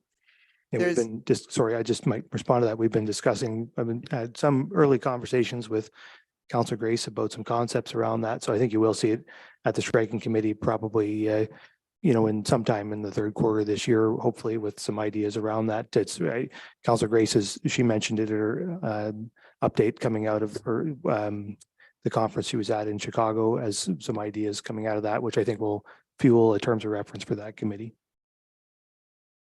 I was on the one about 15 years ago, so I'm really excited that we'll have another one. There's reference also to an active park inventory having been completed. If I could request that council receive that information, and it talks about the passive park situation is to come. So just curious to see how that updated what was in the Parks and Trails Master Plan. There's also reference in one of the highlights to downtown development and about ongoing and continued activity with Port Elgin's BIA. I'm just wondering, was that I thought, we were engaging with Southampton BIA too, to kind of try and move along the streetscape planning. Is there two things happening with both BIAs? Because Southampton wasn't specifically mentioned, Port Elgin's BIA was. Thank you through you, Mr. Mayor. And I'm not entirely certain of the reference. I'm assuming that's with Jill and her team in economic development, but we work with both the BIAs. So just an oversight that maybe we didn't mention Southampton. just streetscape's been waiting a long time in Southampton too, so we have to keep talking about it. There's also a reference to a downtown parking strategy RFP going out. Has that gone out? Is it out there in the world now? Through you, Mr. Mayor, that either has gone out or is on the verge of going out. Okay, Yes, that's yeah. good to know. And there, I just, on page 3 of 15 in the division highlights, there's a very specific reference to a citizen survey. And I look forward to seeing more about how we're going to do that, when we're going to do that, and who's going to do it. We've certainly had some opportunities to learn about surveys over the last little while, and hopefully, you know, we're getting better and figuring out different ways to do things that engage. So it's good to see that in there. I look forward to hearing how we're actually going to do that. And I will pass the floor on to somebody else. Thank you. Okay, thank you. Are there further comments or questions from members? Councillor Grace and then Davinsky. Thank you, Mr. Mayor, and thank you, Kara, and thank you to all staff who have contributed to this report. It's a lot of work to organize this. It's very helpful to me, and I'm sure every member of council, to see this specific summary. Not to mention the summaries that should give us, I don't know, every couple of weeks on updates. I just wanted to point out a couple of things that haven't been mentioned already that by members of council. In the CAO's office, and also in community services and the mayor, the advocacy that you did to firm up the Chantry Island lease was just so important. It's such an important part of our culture. It's such an important part of our tourism in the summertime. So thank you for that. I'm also very pleased with the through the economic development team, the community's action plan, and the Pride decal distribution campaign, and the ceremony raising the Pride flag. That may seem like a small thing. It's not. It's a very, very important part of the culture of our community, and the fact that we are leaders in modeling that kind of tolerance and diversity. I'm really happy to see that idea about the fall tree sale to use the remaining funds, because we know how incredibly popular that is in the spring. So that's exciting. I also wanted to give a shout out to the high school class who's continued Bud's strong legacy of that high school building class continuing on. In this case, the Peel Street Planters were mentioned, and that's a program that also I want to praise Frank Burrows because Frank, for the last couple of years, has met with residents in that area to try to listen to, not just to try to, but to listen to and to respond to what they wanted to see there, the maintenance of the same sort of natural planter and design. And then the high school class brought that into being. And the other thing that was great about that is the Beach Toys pilot program in Port Elgin Beach. That was something that came from a Facebook post that somebody, member of the public, posted. Frank listened to that and then took it to Dominique, the teacher at the high school, and the kids came up with designs, and I understand that's now operating, and we'll see how it works this summer. But that was a great program, and once again shows the I think flexibility of our staff, and all of the community input. Thank you.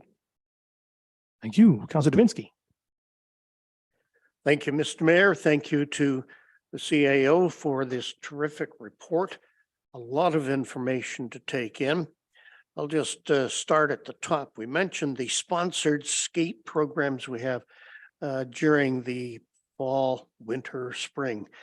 I thought I read somewhere that not all of the skating time was sponsored. Is that correct? So my question is, how much does it cost to sponsor a skate program? Any idea? I don't even know who to ask. Kristen? No? Ju- Okay, Judging by I'm the look on sorry. the director's face, I'm not sure we have the answer for that just at the moment. I'm seeing But I'm sure, panic. I'm sure we can get you that answer, Councilor Dubinsky. Okay, sorry. And do we promote the fact that these unsponsored ones are unsponsored? And okay, sorry, I didn't. mean that. I've got here, although it wasn't talked about, but somewhere in this report is Moby Mats, I believe. And I guess this would be through you, Mr. Mayor, to Kristen. We have the Moby Mats and they can take us to the shore. Do we have a beach wheelchair? Thank you for the question, and through you, Mr. Mayor. Currently, we do not have a beach wheelchair that I'm aware of. Okay, well then, and I'm not saying the town should look at that, but I hope the service clubs are listening. And that is a monster addition to this. And I know there were issues about where we store it and how we access it for our loved ones. So, but I think that's important that we work on the beach wheelchair. And just in what Vice Deputy Mayor Mike Myatt said, and through you to Mark, it seems to me months ago, we talked about the McNabb Street intersection with Highway 21. And someone said the first choice was stoplights, traffic control lights, but the province said, don't go that route because you probably won't get it. And you're better off to go the roundabout route. Am I missing something, or has the province backed off a bit? Through you, Mr. Mayor, I think the way that I would explain it is that whatever the solution that is recommended to improve the intersection will ultimately be subject to MTO approval, Ministry of Transportation. And the design that they're going to support is going to depend on what the traffic modeling says is required. And that's where the word warrants gets into the conversation. There is a certain level of warrant that's required for a roundabout, and warrants are required to justify a light. So both solutions are technically challenging and would require a certain minimum level of traffic to justify them in the first place. And so this project will compare them against each other, as well as other maybe less significant changes to the intersection, and put that together into an analysis that we can follow through to a recommendation. Thank you. So we're at a wait and see stage at this point in time then. Yeah, through you, Mr. Mayor, the project's in the analysis phase right now. Yeah. Okay, thank you very much, Mr. Mayor. Thank you. Okay, thank you. Are there further comments? Got the deputy mayor and then the vice deputy mayor. Oh, I left my mic on. Sorry about that. I had another question related to the urban tree canopy plan. If we're waiting about the natural heritage policy review and some other things for the county to kind of get through their process, this hasn't impacted the timing of the urban tree canopy plan situation, which was slated to sort of show up later this year as well. Is it being pushed out further too? Through you, Mr. Mayor, that project is not affected by the pace of the county's official plan work, or our official plan work. It will probably generate some recommendations for us to potentially include in our official plan, but it's not delayed. Yeah. Okay, Vice Deputy Mayor. Yeah, thank you, Mr. Mayor. Just quickly, three things to you to Christian Schreider. Tried two things actually. The fall tree planting program I think is wonderful, and I just wanted Mr. Mayor for thank you letter, and I think hopefully Schreider will agree to this. But Jerry Lambert I think has done a tremendous amount of work. Schreider, is that correct? Like I talked to him a few months ago about, and he said, and I said, Jerry, who's doing all that planting? He said, I am, and with a group of 3 or 4 or 5 volunteers. Like he does a tremendous amount of work for this community as a volunteer. So I just wanted Mr. Mayor for thank you letter could go out to Jerry Lambert and the volunteers, right, who do all that good work. If that's, and then secondly, the Moby mat reminded me of questions I'm getting at Gobles Grove. It's wonderful Moby mat that goes from the John Culls Parquet over to the washroom, right below the new barrier that we put in that wall. And the question I'm getting is for people in wheelchairs. Number one, there's no parking there to unload a vehicle onto the Moby mat. But secondly, is there a second mat going in that would take people from the existing mat to the waterfront? Because right now it's just a long strip. Is there a second mat still to go in? Thank you for the question, and through you, Mr. Mayor.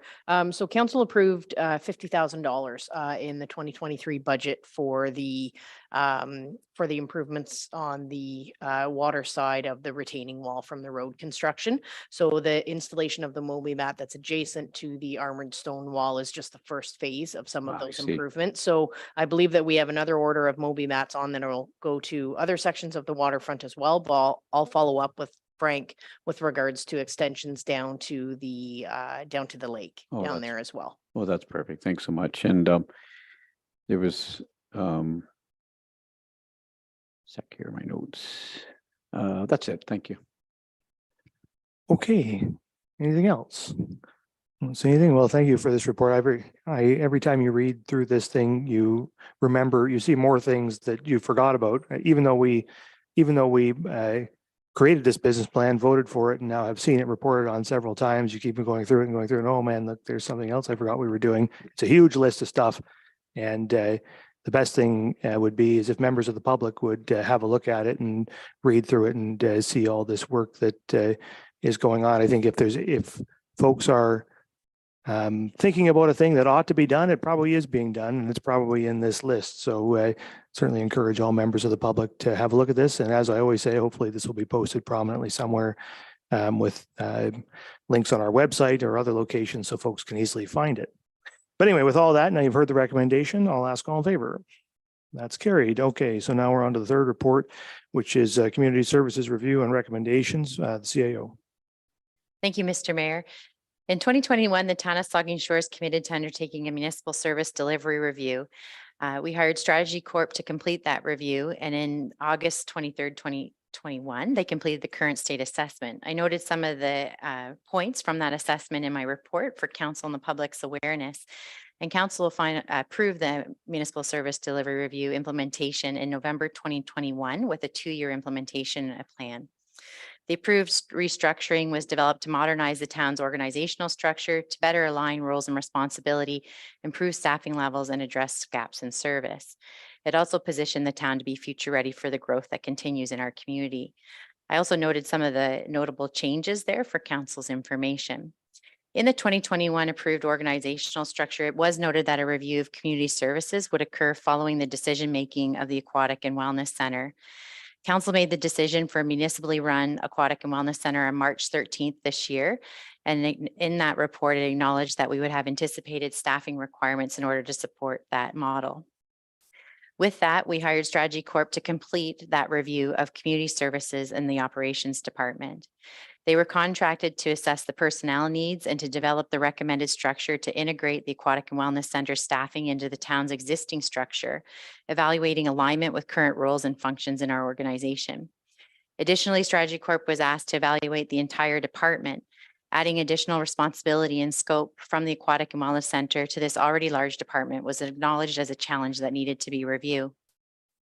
In the attachment to tonight's report, Strategy Corp did outline 3 options for council's consideration: 2 separate departments with a director over each. Option 2, 2 branches with associate directors, and option 3, associate directors layer with facilities and operations and an operation-focused parks team.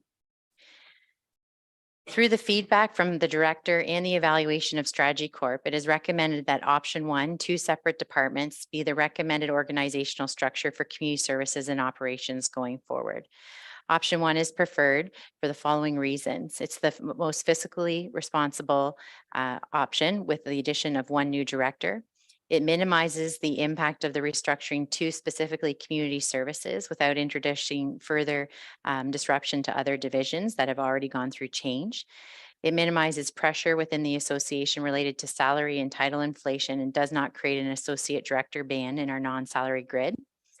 It balances the scopes of responsibilities at the director and manager level without overburdening, which is our current case. And it recognizes that the lack of previous coordination between parks and public works will be managed through collaboration and increased process improvement. If council supports the proposed path forward, which is recommended as option 1, council is being asked to approve the 2023 staffing costs, which are around $44,800. This would be to create the 1 new director position, as well as reprofile to create a park supervisor position within the organization. This would be funded out of 2023 staffing surpluses, and that the 2024 staffing costs would then be incorporated into the 2024 business plan in next year's budget. So the recommendation is in front of you today, Mr. Mayor and Council, to consider the creation of 2 separate departments as option number 1, and I'll leave the recommendation to you, and I'm happy to answer any questions. Sure. So it is recommended the council approve option number 1, 2 separate departments, community services and operations, organizational structure, including the immediate staffing requirements, and the council directs staff to return in Q3 with a transition plan and final costing estimate for the Aquatics and Wellness Center staffing implementation as outlined in option 1. Are there questions or comments to the Deputy Mayor? Thank you. And through you, option 1 is great. I'm fully supportive of that. I just want to make sure that I understand the way that you just mentioned about the financial aspects. So the element that would adjust the situation this year to accommodate some change before the end of the year would come from a staff surplus account or something. Anyway, then you say that something would then get built into the budget.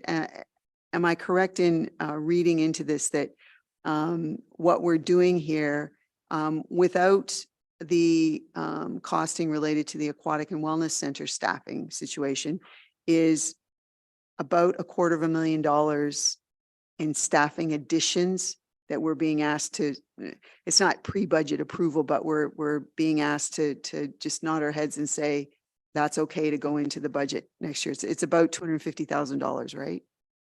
Yeah, thank you for the question, and through you, Mr. Mayor. Yeah, by approving the model tonight, you're approving those 2 positions, so the Director of Operations position and also the Park Supervisor position. So you would be committing to those positions ongoing, so incorporating it into the 2024 budget and beyond. And then thank you for the question, because I forgot my little footnote in there, which is that the 2024 budget implications related to bringing on the Aquatic and Wellness Center will come back for council consideration. So it'll follow this model, but you'll see those numbers through the 2024 business plan. Okay, further questions or comments? Seeing none, you've heard the recommendation. All in favor? That's carried. Okay, so now we'll move on to item 4, the Aquatics and Wellness Center Community Engagement Update and CAO. Thank you, Mr. Mayor. It's been a while since I've had this many reports on the agenda, but this is the last one for tonight from me. I just wanted to bring a report tonight to council just to update you on the community engagement piece that we're going to do for the Aquatics and Wellness Center. We're using the term engagement instead of fundraising simply. So it is about fundraising for the Aquatics and Wellness Center, but it is looking at a broader program around community engagement for the Aquatic and Wellness Center. In May 2023, we noted that we hired the community engagement lead and community engagement coordinator for the town. So we have Caitlin Stone and Rob Stanley now on contract in order to support this initiative. The initial team that's working on this encompasses both those individuals as well as myself and the executive assistant. Right now, we're working on the planning and development stage, and we're looking forward to moving forward into implementation. And that is designed to happen when the shovel hits the ground in the Aquatic and Wellness Center here. So I've highlighted for council's information a number of the current tasks that are underway, and I'm happy to take any questions about those. And then it notes as we move into the next steps, what we'll be taking a look at. And as I said, we're looking at launching this campaign as the groundbreaking happens for the Aquatic and Wellness Center. So I'm happy to take any questions. Okay, thank you. So there is a recommendation that council receive the Aquatics and Wellness Center Community Engagement Update Report for information. Questions or comments? Vice Deputy Mayor. Thank you, Mr. Mayor, and through you to CAO. Kara, it's great to see fundraising campaign about to be launched. And I say about, whether it's September, October, November. So we're approaching that timetable. When do you see those first requests being made to the public for contributions to our wellness center? Would it be 1 month, 2 months, 3 months? And have we set a target yet? 3 million, 4 million, 5 million? Have we got that far yet? Thank you for the question. And through you, Mr. Mayor, I'd offer we haven't set that target yet. I think we all have numbers in our mind that are kind of in that ballpark. But again, we're going to put that strategy together. We'll come back to council with the details, but I did want to update you that it's being worked on. No, and that's we fine. plan to But I move did, forward. in terms of the requests being made your asks, could it be as soon as September, do you think? Yeah, thank you for the question. Right now, we are targeting with starting the engagement campaign when we break ground. So I'll kind of nod Yeah, I look saw over that, at the director here, but that's targeted for late August, early for major September. asks. Yeah. Yeah, thank you. Yep. Okay, the Deputy Mayor. Thank you. And through you, this is also for probably the CAO. There's mention of the fact that the campaign will be orchestrated and implemented by a core campaign committee. Will that committee be struck to include a broad base of representation, much like the Lamont situation? And if so, if people are so interested, how can they indicate an interest? How are we going to arrive at that committee? Thank you. Sure, thanks. We're working through you, Mr. Mayor. We're working through some of the details around that committee, but I would suggest if anyone's interested in participating on it, that they reach out to me and be happy to move that consideration forward. Okay, further questions or comments? I don't see any. Well, thanks very much for this update. I was at a couple others. We're at the Southampton Residents Association meeting a few days ago, and there we heard an update or a presentation from Rob Stanley. The first time I've seen him do a presentation on this issue, and did a good job. And obviously, he's going to be a great representative for us there. And he immediately elicited support from the Southampton Residents Association, at least from the president of the Southampton Residents Association, who's a strong advocate for that organization's support for this project. So I think you can already see the ball rolling, but I think it's really important for us to remember that we need to put the pieces in place to make sure we do this well, right? We need to get the fundraising plan structured. We need to identify how much money we want to raise, identify what elements of the facility will have naming rights, how much those naming rights are worth. Council needs to approve all of that before we advance asking anybody for anything. So I think that's an important step. We don't want to get out ahead of that process in any way. We want to make sure that we have a good plan, and we want to make sure this council's approved it, because we're the ones building this building, and we have to have the final sign off on what these elements might be worth in terms of a fundraising campaign. So I support this approach. Appreciate all the work that's going into it, and hopefully we'll be breaking ground pretty soon, because we have to be doing cannonballs for Christmas 2024. Okay, you've heard the recommendation, and I'll ask all in favor. That's carried. Okay, so that moves on to item 5, which is procurement options with eSupply Canada. We'll turn that over to the treasurer. Thank you, Mr. Mayor. I don't have much to add beyond what you heard earlier directly from eSupply Canada, but this report accompanies that earlier delegation. It outlines staff awareness of the offering, and purchasing staff will look at the option when procuring goods and supplies, and we'll reach out to eSupply Canada for further discussions on how their services may benefit the town. All right, thank you. There's a recommendation that council receive the procurement options with eSupply Canada report for information. Are there questions or comments to that report? Councillor Stack.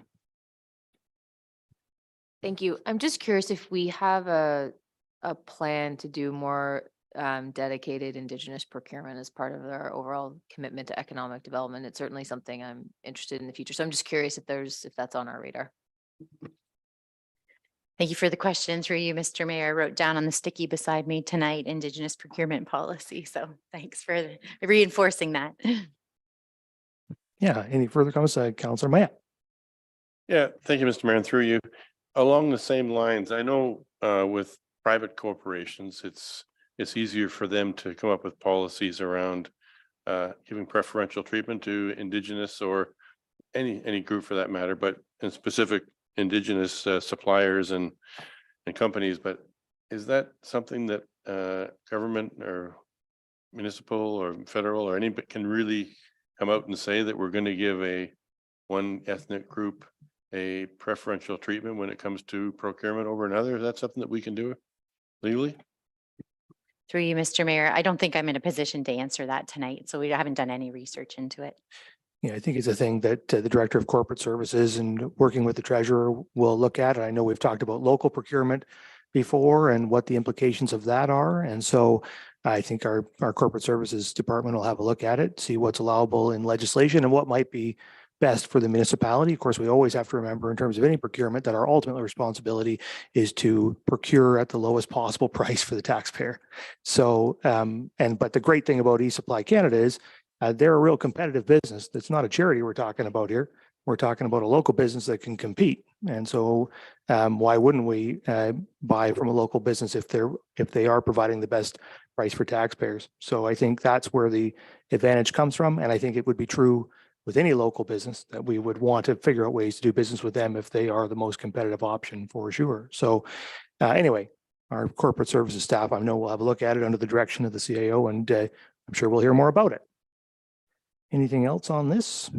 Seeing nothing, then all in favor of that? That's carried. All right, so now we are on to item 6, the audit planning report, and we'll turn that over to the treasurer. Thank you, Mr. Mayor. This report highlights that the 2022 financial audit is underway, and it includes the correspondence directly from our audit team at BDO to members of council. The letter outlines the details of the audit team, the process, and the responsibilities for each party. The processes, methodologies, and risks are similar to our audit process in prior years and similar to other similarly sized municipalities. Thank you. So there is a recommendation the council receive the audit planning report for information. Questions or comments? Councilor Dubinsky. Thank you. And through you, when do we usually get the final audited report coming back to council, Dan? Through you, Mr. Mayor, this year we're looking at potentially September, potentially August, but likely September at this point this year. Thank you. Thank you, Mr. Mayor. Okay, anything further? I don't see anything. So all in favor? That's carried. All right, now we are on to item 7, the proposed clean yards bylaw and the manager building services chief building official. Thank you, Mr. Mayor. This is an information report to introduce the clean yard bylaw process. We are trying to undertake we are trying to start a clean yard model bylaw for the town. Currently, we are a property standard bylaw right now, which governs the maintenance of yards. We would like to move that to the clean yard model. The benefit of the clean yard model is that it'll add an extra tool for the bylaw officer. They can lay tickets for like yard offenses. Currently, right now, the property standard bylaw is governed by the building code. So they can only go on to they have to issue an order and clean the property. This will add that extra tool for the bylaw officer. With that, with the new proposal, we have a chance to look at all the provisions. Many of the provisions will stay the same. Derelict cars, things of that nature will remain the same. One new area that was flagged was to introduce naturalized lawns. That is something that we are going to look at with the new draft of the new bylaw. So The next steps is we are going to draft the bylaw and bring the draft to council. Thank you. Okay, very good. There is a recommendation the council receive the proposed Clean Yards bylaw report for information. Questions or comments? Councillor Grace. Thank you, Mr. Mayor. Thanks, Josh. I am delighted to see this work in the offing. And I'm particularly happy about the possibility of adding naturalized front yards or backyards or whatever to our definition of what a yard should be, because, you know, we're way past the, you know, formal rolling lawn definition we should be. And, you know, just for instance, if you talk in your report about the Ontario Weed Control Act, and I know that that's in our property standards bylaw now, even that, I mean, the main purpose of that, as I understand it, is to protect agriculture. And so you can see the, you know, practical reason why you would have a noxious weeds list, but milkweed used to be on that list. And now it fortunately isn't, because it's the main sustenance for the monarch butterfly. And so I think it's terrific that we're doing, it's really critical for us, I believe, to update our bylaw to include allowing people who want to grow pollinator gardens to do that. Thank you for your work on this. Thank you, Councillor Halpin. Thank you, Mayor, and through you. I echo those comments. I'm really happy to see that coming along, the naturalized lawns, and I think it's time. And I also think it's fair because, you know, if people want to have a manicured golf-like, you know, type lawn, you're still free to have that, right? I mean, so I think this is just a good way to accommodate people. My question, Mayor, and through you, is that do you see a time where the town could start to have more naturalized lawns in some of its park spaces? For instance, just leaving a few feet, 6 feet around the edge of some of our park areas where we just currently have a lot of mowed lawn. And that would just provide a nice little buffer zone. And do you see that as a possibility? Thank you. Turn it over to the CEO. Thank you for the question, and through you, Mr. Mayor, I know you know my background's in landscape architecture, so my lawn will finally be legal with this. So I'm very excited about that. I think there's been great examples of where communities can naturalize spaces. I think one of the pieces we would have to think about, where I've seen it and it's been successful, is there's been signage that accompanies it, right? So that we don't get the complaints, but I have seen really nice signage that's done like this is a natural habitat, or this is a bee pollinator friendly garden, like that kind of thing. So I think it's definitely something that we can take a look at. And I think our bylaw division and building division's on the right track with this. And, you know, as we see it move forward, we'll have all kinds of ideas to implement it. Okay. Thank you. The Deputy Mayor. I was going to say what Bud said, but through you, we did come up with a good plan on a drive back from a conference, the three of us, that the area around the water tower in Southampton that's fenced, you just need a track into the ladder, and you could just fill that with lovely wildflowers. So there's an idea for you. I wanted to just confirm, oh, and by the way, Kara, I think my lawn would, I took that no mow May right through June, and I just cut the little bit of grass at my dad's place on the weekend, and people thought I got rid of some of the garden. No, that's where the lawn is. Anyway, I wanted to make sure I understood this. The Clean Yards bylaw, at one point it says it would replace the existing property standards bylaw, but then at the end it says it should be noted that the property standards bylaw will still be used for the overall maintenance of buildings. So will there in fact then be still a property standards bylaw and a new Clean Yards bylaw that there'll be distinct opportunities in each in terms of goals that we have for the way the community looks? Is that the idea, that both of them will be there? Yes, through you, Mr. Mayor. Yes, the property standards bylaw will remain. It will be mainly for the governing of buildings and the standards for that, for the property standard. The yard section of the property standards will be removed and replaced with that separate clean yard bylaw. Okay, Councillor Stack. Thank you. I just kind of a comment to make sure we, whatever the bylaw ends up, we consider doing a warning system. I know there are, whether we want to acknowledge it or not, there are certain instances in which lawns are a reflection of socioeconomic limitations on what people have access to in terms of disposal of items on the lawn. So I'm certainly in support of ensuring there's sort of clean yards in our community, but I just ask that we consider a warning system so that there's not automatically fines assigned. Thanks. Yeah, I think you'll find that our bylaw enforcement officers already do that and have offer, in my experience, a fair bit of leeway to folks to get their properties in order before fines are levied. Are there any further comments or questions? I don't see any. Well, appreciate this. I've done a few presentations lately where I mentioned our work on this, and this is always met very positively by members of the community. I think people in the community are keen to see us particularly implement those pollinator gardens as mentioned by Councillor Grace, and or at least create opportunity for people to implement them themselves. So I think it's time for this change, and looking forward to seeing your work on it as you get that bylaw developed. So you've heard the recommendation. I'll ask all in favor. That's carried. Okay, now we're on to item 8, which is fire services, marine service provision, and the fire chief. Thank you, Mr. Mayor, councillors. Believe it or not, it's been a year tomorrow since I started untangling the water rescue for Saugeen Shores. It is by far my largest file on my desk. This is the third report that surrounds this complicated topic for council's consideration. The first was the Water Rescue Services Status Report, September 26th.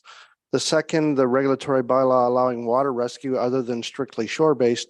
And finally, this report that speaks to marine rescue using a boat. Saugeen Shores is in a unique situation where it is one of the most beautiful lakes on one of the most beautiful lakes on the planet and has some of the nicest beaches in the world. With this comes people, and with people come emergency situations involving the water. As the report details, we have response partners that are more than willing to help to assist us, but for many reasons, the response time is hampered by distance and resources and needs to be augmented by the fire department if we want to truly have a chance to save some people. By defining nearshore and offshore rescue zones, creating operational guidelines for marine response, and using assets that the town already has in its possession, the number of calls and the risk to our firefighters will be limited.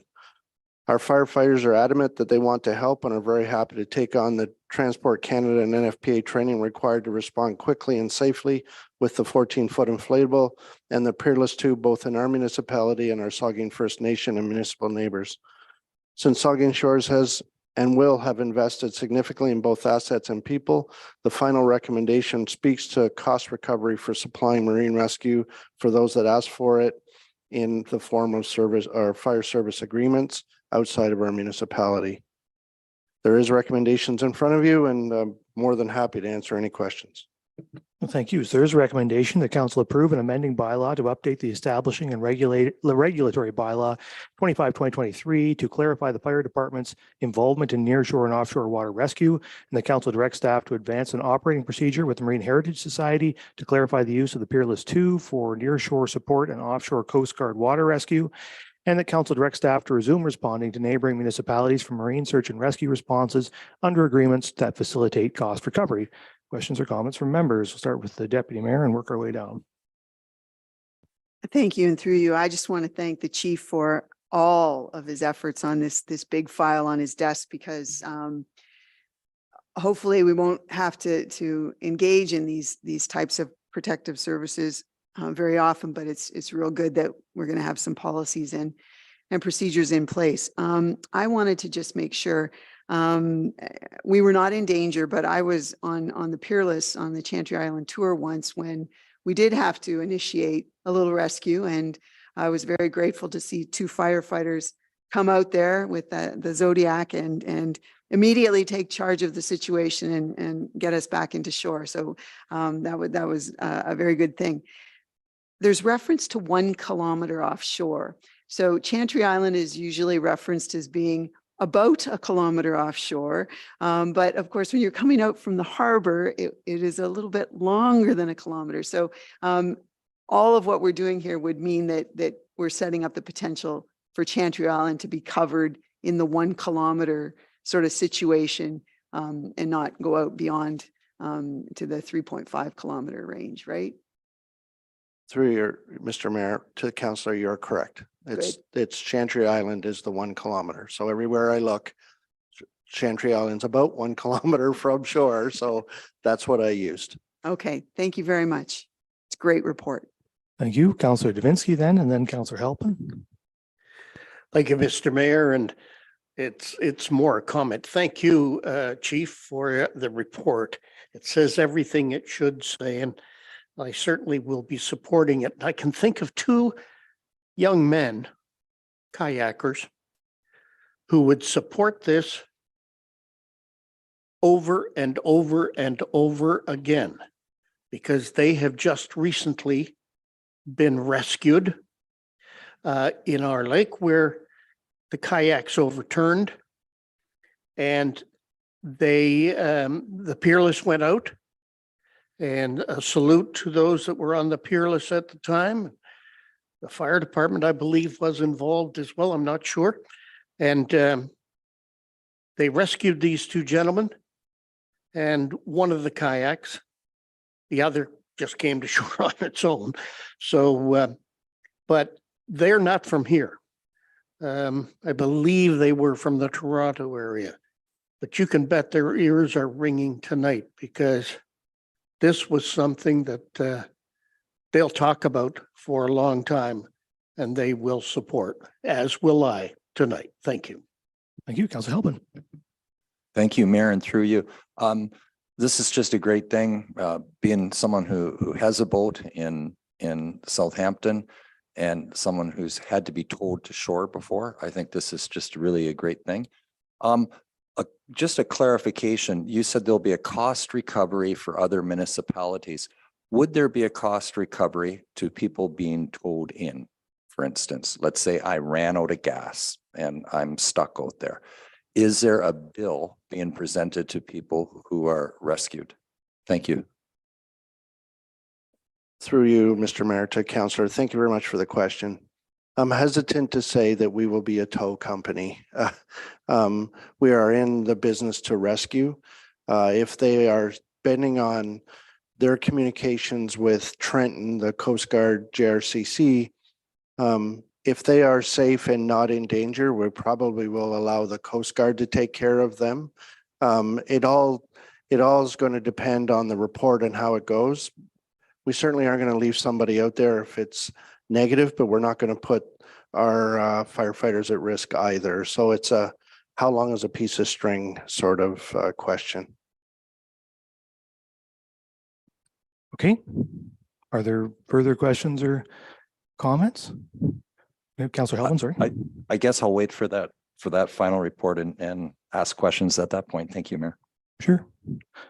Are there further comments? I just a couple of comments that I'll make. Certainly it's commendable, of course, that our volunteer firefighters are willing to do this work and leave the shore and to go off and help people. It's not surprising that they would do it because, of course, they are willing to help anybody anywhere and would go to the ends of the earth, I'm sure, to help somebody if they could. And certainly, I know the community is keen to do that as well. I think, though, it's important to remember that we're in the position of having to have volunteer firefighters do this because we're underserviced by the OPP and the Coast Guard, right?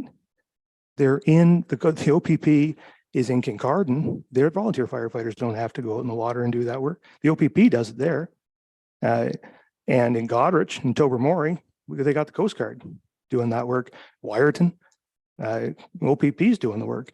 And the people of Saugeen Shores are paying the OPP through their taxes to provide that service. And we have volunteer firefighters doing it here. So I don't think that's fair, honestly. I think that the OPP should be providing the service in Saugeen Shores as much as they're providing it in Kincardine. And I think the Coast Guard should be doing, and let's not forget that that's federal jurisdiction. As soon as you step off beyond the water's edge, you're in federal territory. And we are, so it's similar to us sending our firefighters into some other jurisdiction, like, off to, Underwood, 3.5 kilometers from the southern border of the municipality to provide search and rescue without frankly having any kind of formal agreement with Kincardine, right? We don't have an agreement with Coast Guard. We have a, they can call us and we'll back them up, and we should do that. But we should be backing them up. We should be backing up the OPP. They should be in a position to provide primary response. And also, so should our neighboring municipalities. We're providing this service we're the only ones providing this. Our volunteer firefighters would go up to Sauble Beach to provide this service. But as far as I know, and you can correct me if I'm wrong, Chief, but the municipality of South Bruce Peninsula doesn't have the same capability as we do in this front, do they? They do not, sir. So, when we talk about mutual aid, it's not very mutual when the other party can't reciprocate. Right? I mean, they should be backing us up. We back them up. But just like they have a volunteer firefighters that there's a fire in Wyerton, we'd go up there and help. Or if there's a fire in Kincardine, we'd go down there and help. In a heartbeat, we would. But they have a fire department that's the primary responders. We back them up. And that's what we should be doing, backing up our neighbors who provide those services. So I'm pleased that we're going to do this on the basis of an agreement with those neighboring municipalities. I think two things should be in those agreements. One, there should be some requirement that they have the service themselves. And we are providing secondary support. And two, there should be, if they're not going to do that, then we should have, there should be a fee for service. It shouldn't be a fee per call out. We shouldn't be getting paid every time we get called out. We should be getting paid all the time to have that position in a standby position, because we have to train people. We have to have equipment. We have liability, a lot of liability. Right? And these are volunteers. And you know me, and I harp on this, and I know our volunteers, and I don't, I know they want to do this work. And as I say, I commend them for it, but I don't want to overstretch them, sending them all over Hell's Half Acre, backing people up that aren't even providing the service themselves. These are volunteers. We have to protect that precious resource.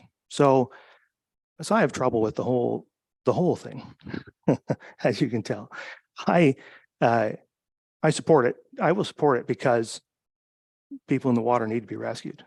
And so but we should be talking to the OPP and the Coast Guard and about what their level of service is. And we should not extend that service out to neighboring municipalities until we have council approved agreements in place that compensate us fairly for being the only ones providing that service.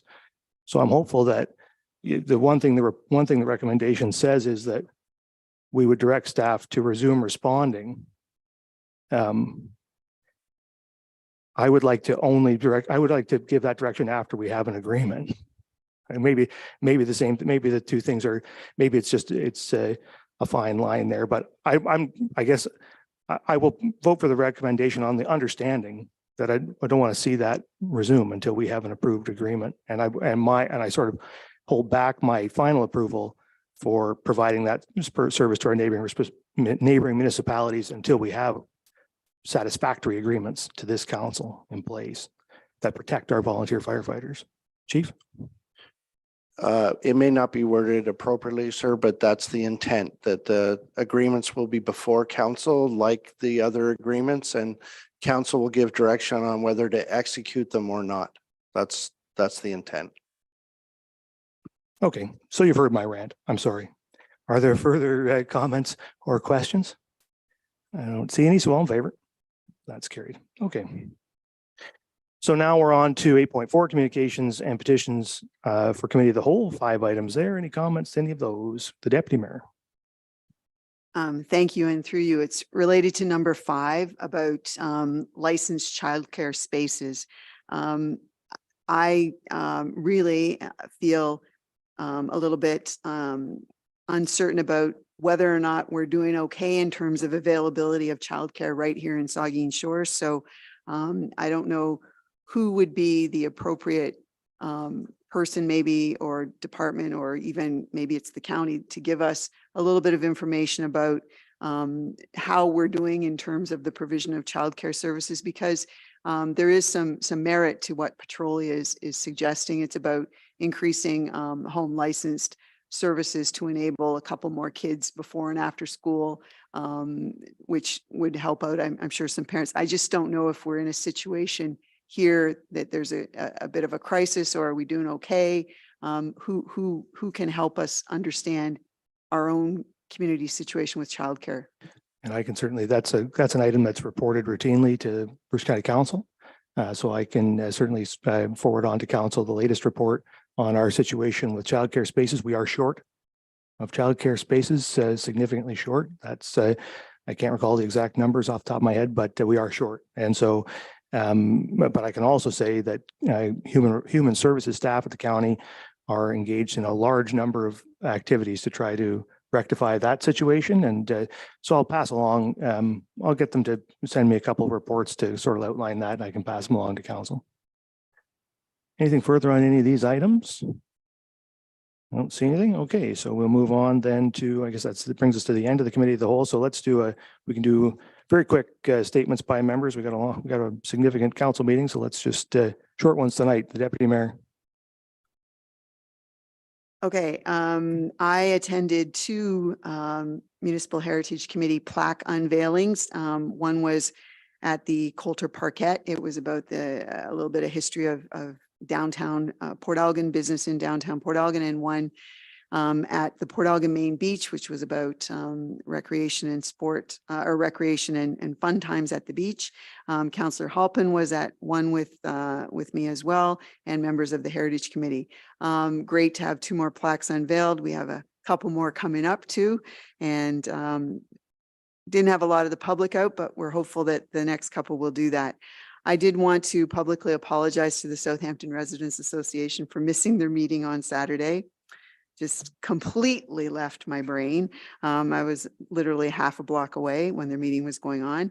I did on Friday wander through the Marine Heritage Market, the first one of the year, and very, very well attended, very cool situation. So that's a wonderful addition to downtown. And the other thing that I did, I don't think I mentioned this last time, I spent an afternoon at Hampton Court, just talking with residents, and I encourage any member of council who has the opportunity to go to any of the care facilities and just hang out for a little while. They have great questions, and they also will tell you some really cool things about stuff that's gone on in this community over time. Thank you. Thank you, the Vice Deputy Mayor. Thank you, Mr. Mayor. This past week, I lost a very close friend in Gary Wood. Gary was well known. He was a former CAO of Grey County, actually, and well known in that area as a former colleague of mine. Worked with Gary for many years. He was the Director of Financial Services. He was one of the founders of the Scenic City Order Good Cheer. And I only mention that, it's not from Bruce County, but Gary was very, very well known in Grey County, rather, not so much in Bruce County, but terrific individual, and will be missed, and to his wife Barb and her family, deepest condolences. And more locally, Kent Milroy, deepest sympathies and condolences to Kent, who lost his brother Wayne Douglas Milroy this past week. And it's never easy. It's never easy losing a family member, and Kent's an important part of our community. I know he's feeling it right now with the loss of his brother. So deepest condolences. Thank you, Councillor Matt. Thank you, Councillor Davinsky. Councillor Grace. Thank you, Mr. Mayor. Quickly, Canada Day celebrations in Southampton were fantastic. Thanks to the Chamber of Commerce, town staff, the Saugeen Shores and Southampton Rotary Clubs, the Southampton Community Band, all the volunteers. It was a wonderful occasion. And this past Saturday night, Charlie Bell organized a wonderful big band reunion of the Stardust Big Band held at the Lakeshore Racquet Club. It was a fundraiser for the Hospital Foundation, and I understand they raised about $3,100. So it was a great event. Thank you, Councillor Duhaime. No further business to discuss there. Okay, thank you, Councillor Halpin. Okay, Councillor Stack, nothing this evening.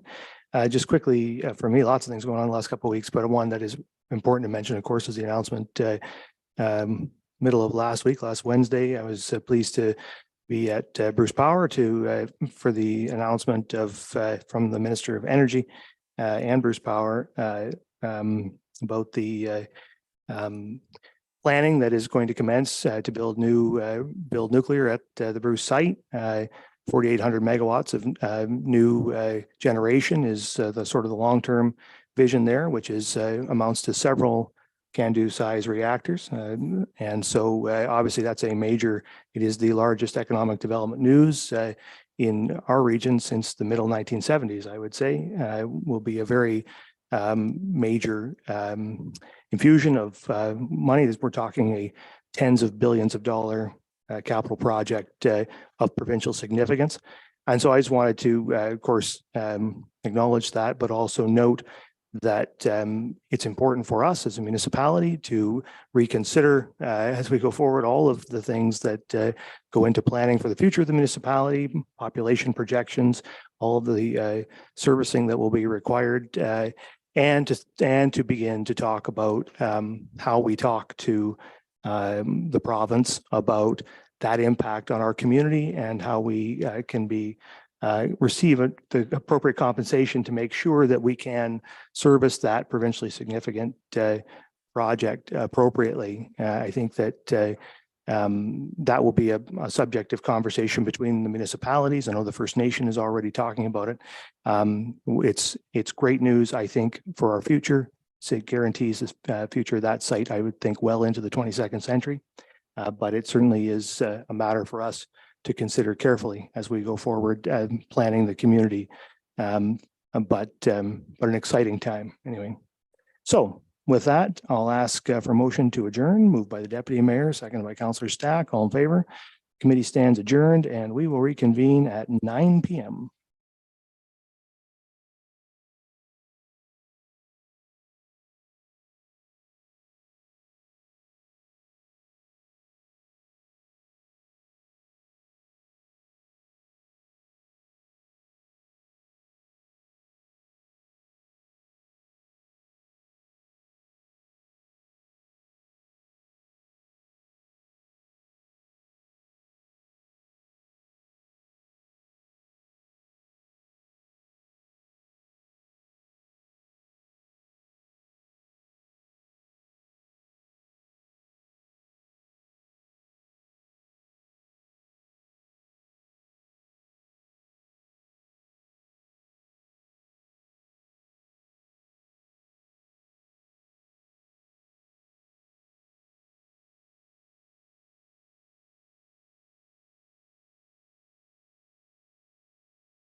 Right.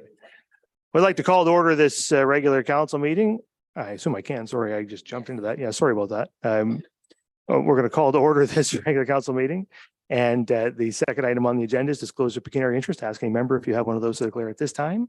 Seeing none, of course, you can do that anytime if you need to. That moves on to additions, deletions, amendments. We don't have any of those. Adoption of the minutes. And I have regular council minutes of June 19th, 2023, the regular council minutes, June 26th, 2023, and the committee of the whole minutes of June 26th, 2023. There's a recommendation that council adopt the minutes of the regular council meetings of June 19th and June 26th, 2023, and note and file the minutes of the committee of the whole meeting of June 26th, 2023, as presented. Is there a mover and seconder? Moved by Davinsky, seconded by Grace.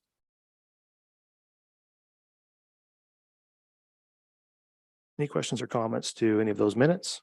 Seeing none, all in favor? That's carried.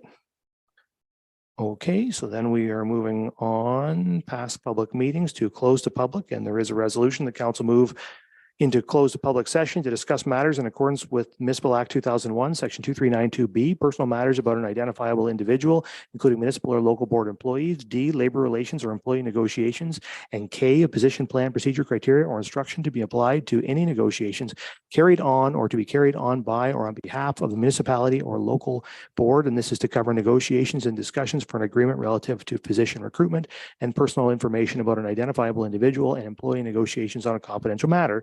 Is there a mover and seconder? Moved by Stack, seconded by the Vice Deputy Mayor. All in favor? That is carried, and we'll move then into closed session, and we are doing that here or there or everywhere. Committee room. All right, off to the committee room. See you there.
Okay, I will I have a resolution that that council arise from the close to public session and resume the regular meeting. Is there mover and seconder? Moved by the Vice Deputy Mayor, seconded by Davinsky.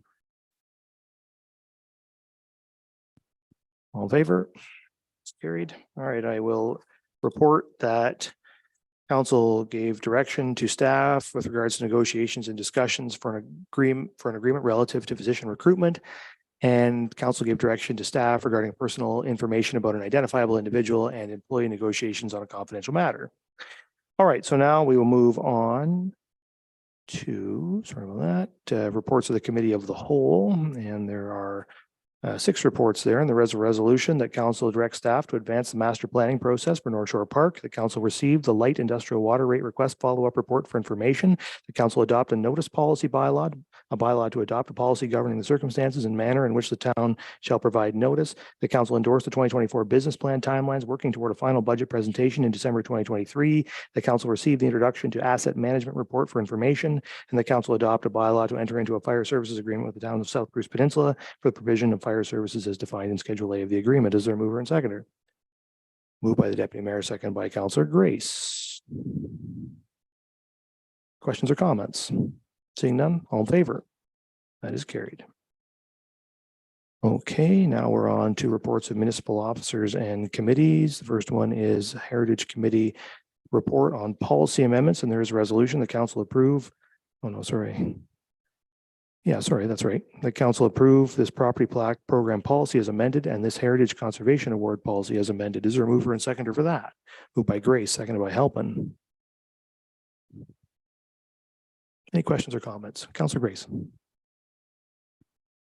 Thank you, Mr. Mayor. Just briefly, these policies were reviewed and updated by subcommittees that were specifically formed for that purpose. And then they were reviewed and approved by the whole committee, particularly with the plaque program or the plaque policy. There is an issue that may affect budget. Our committee will be discussing budget items and possible budget requests in our meeting next week. So just to give some background. Okay, thank you. Are there further comments of the Deputy Mayor? Thank you. And through you, I just want to commend Councillor Grace. Not only does she very, very efficiently and effectively chair the Municipal Heritage Committee meetings about once a month, she also sits on every single subcommittee that group has come up with, and it seems like every meeting there's another one created. So she definitely has put her heart and soul into the Municipal Heritage Committee. So good thing we made her the chair. But second of all, I just wanted to say that these are very, very valuable updates to policies that have worked really well in the past, but it was time for a refresh. So thank you, Councillor Grace, for that. Yes, thank you. Anything further? Saying nothing, then all in favor? That's carried. All right, so now we will move on to item number 2, which is a staff report on the Pro Shop lease agreement renewal. There's a recommendation.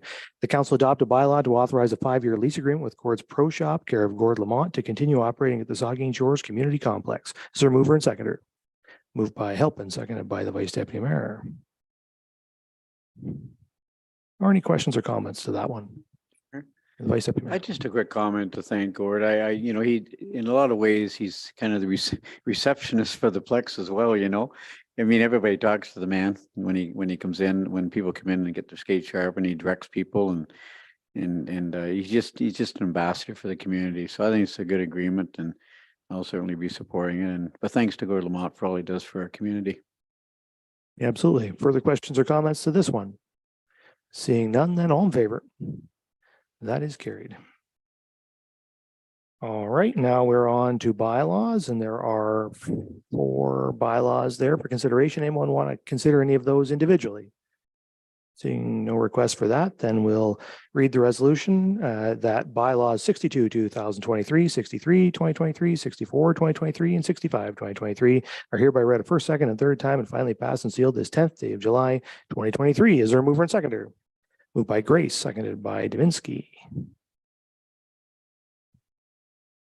All in favor? That is carried. And finally then, well, not quite finally, we have the confirmatory bylaw, and it is resolved that bylaw 66, 2023, being a bylaw to confirm the proceedings of the Council of the Town of Saugeen Shores, is hereby read a first, second, and third time and finally passed and sealed this 10th day of July 2023. Is there a mover and seconder? Moved by the Deputy Mayor, seconded by Halpin. Huber and Halpin. All in favor? It's carried. And finally, we have a resolution at this regular council meeting of July 10th, 2023, hereby adjourns at 10:06 PM. As a mover and seconder, moved by Halpin, seconded by Duhane. All in favor?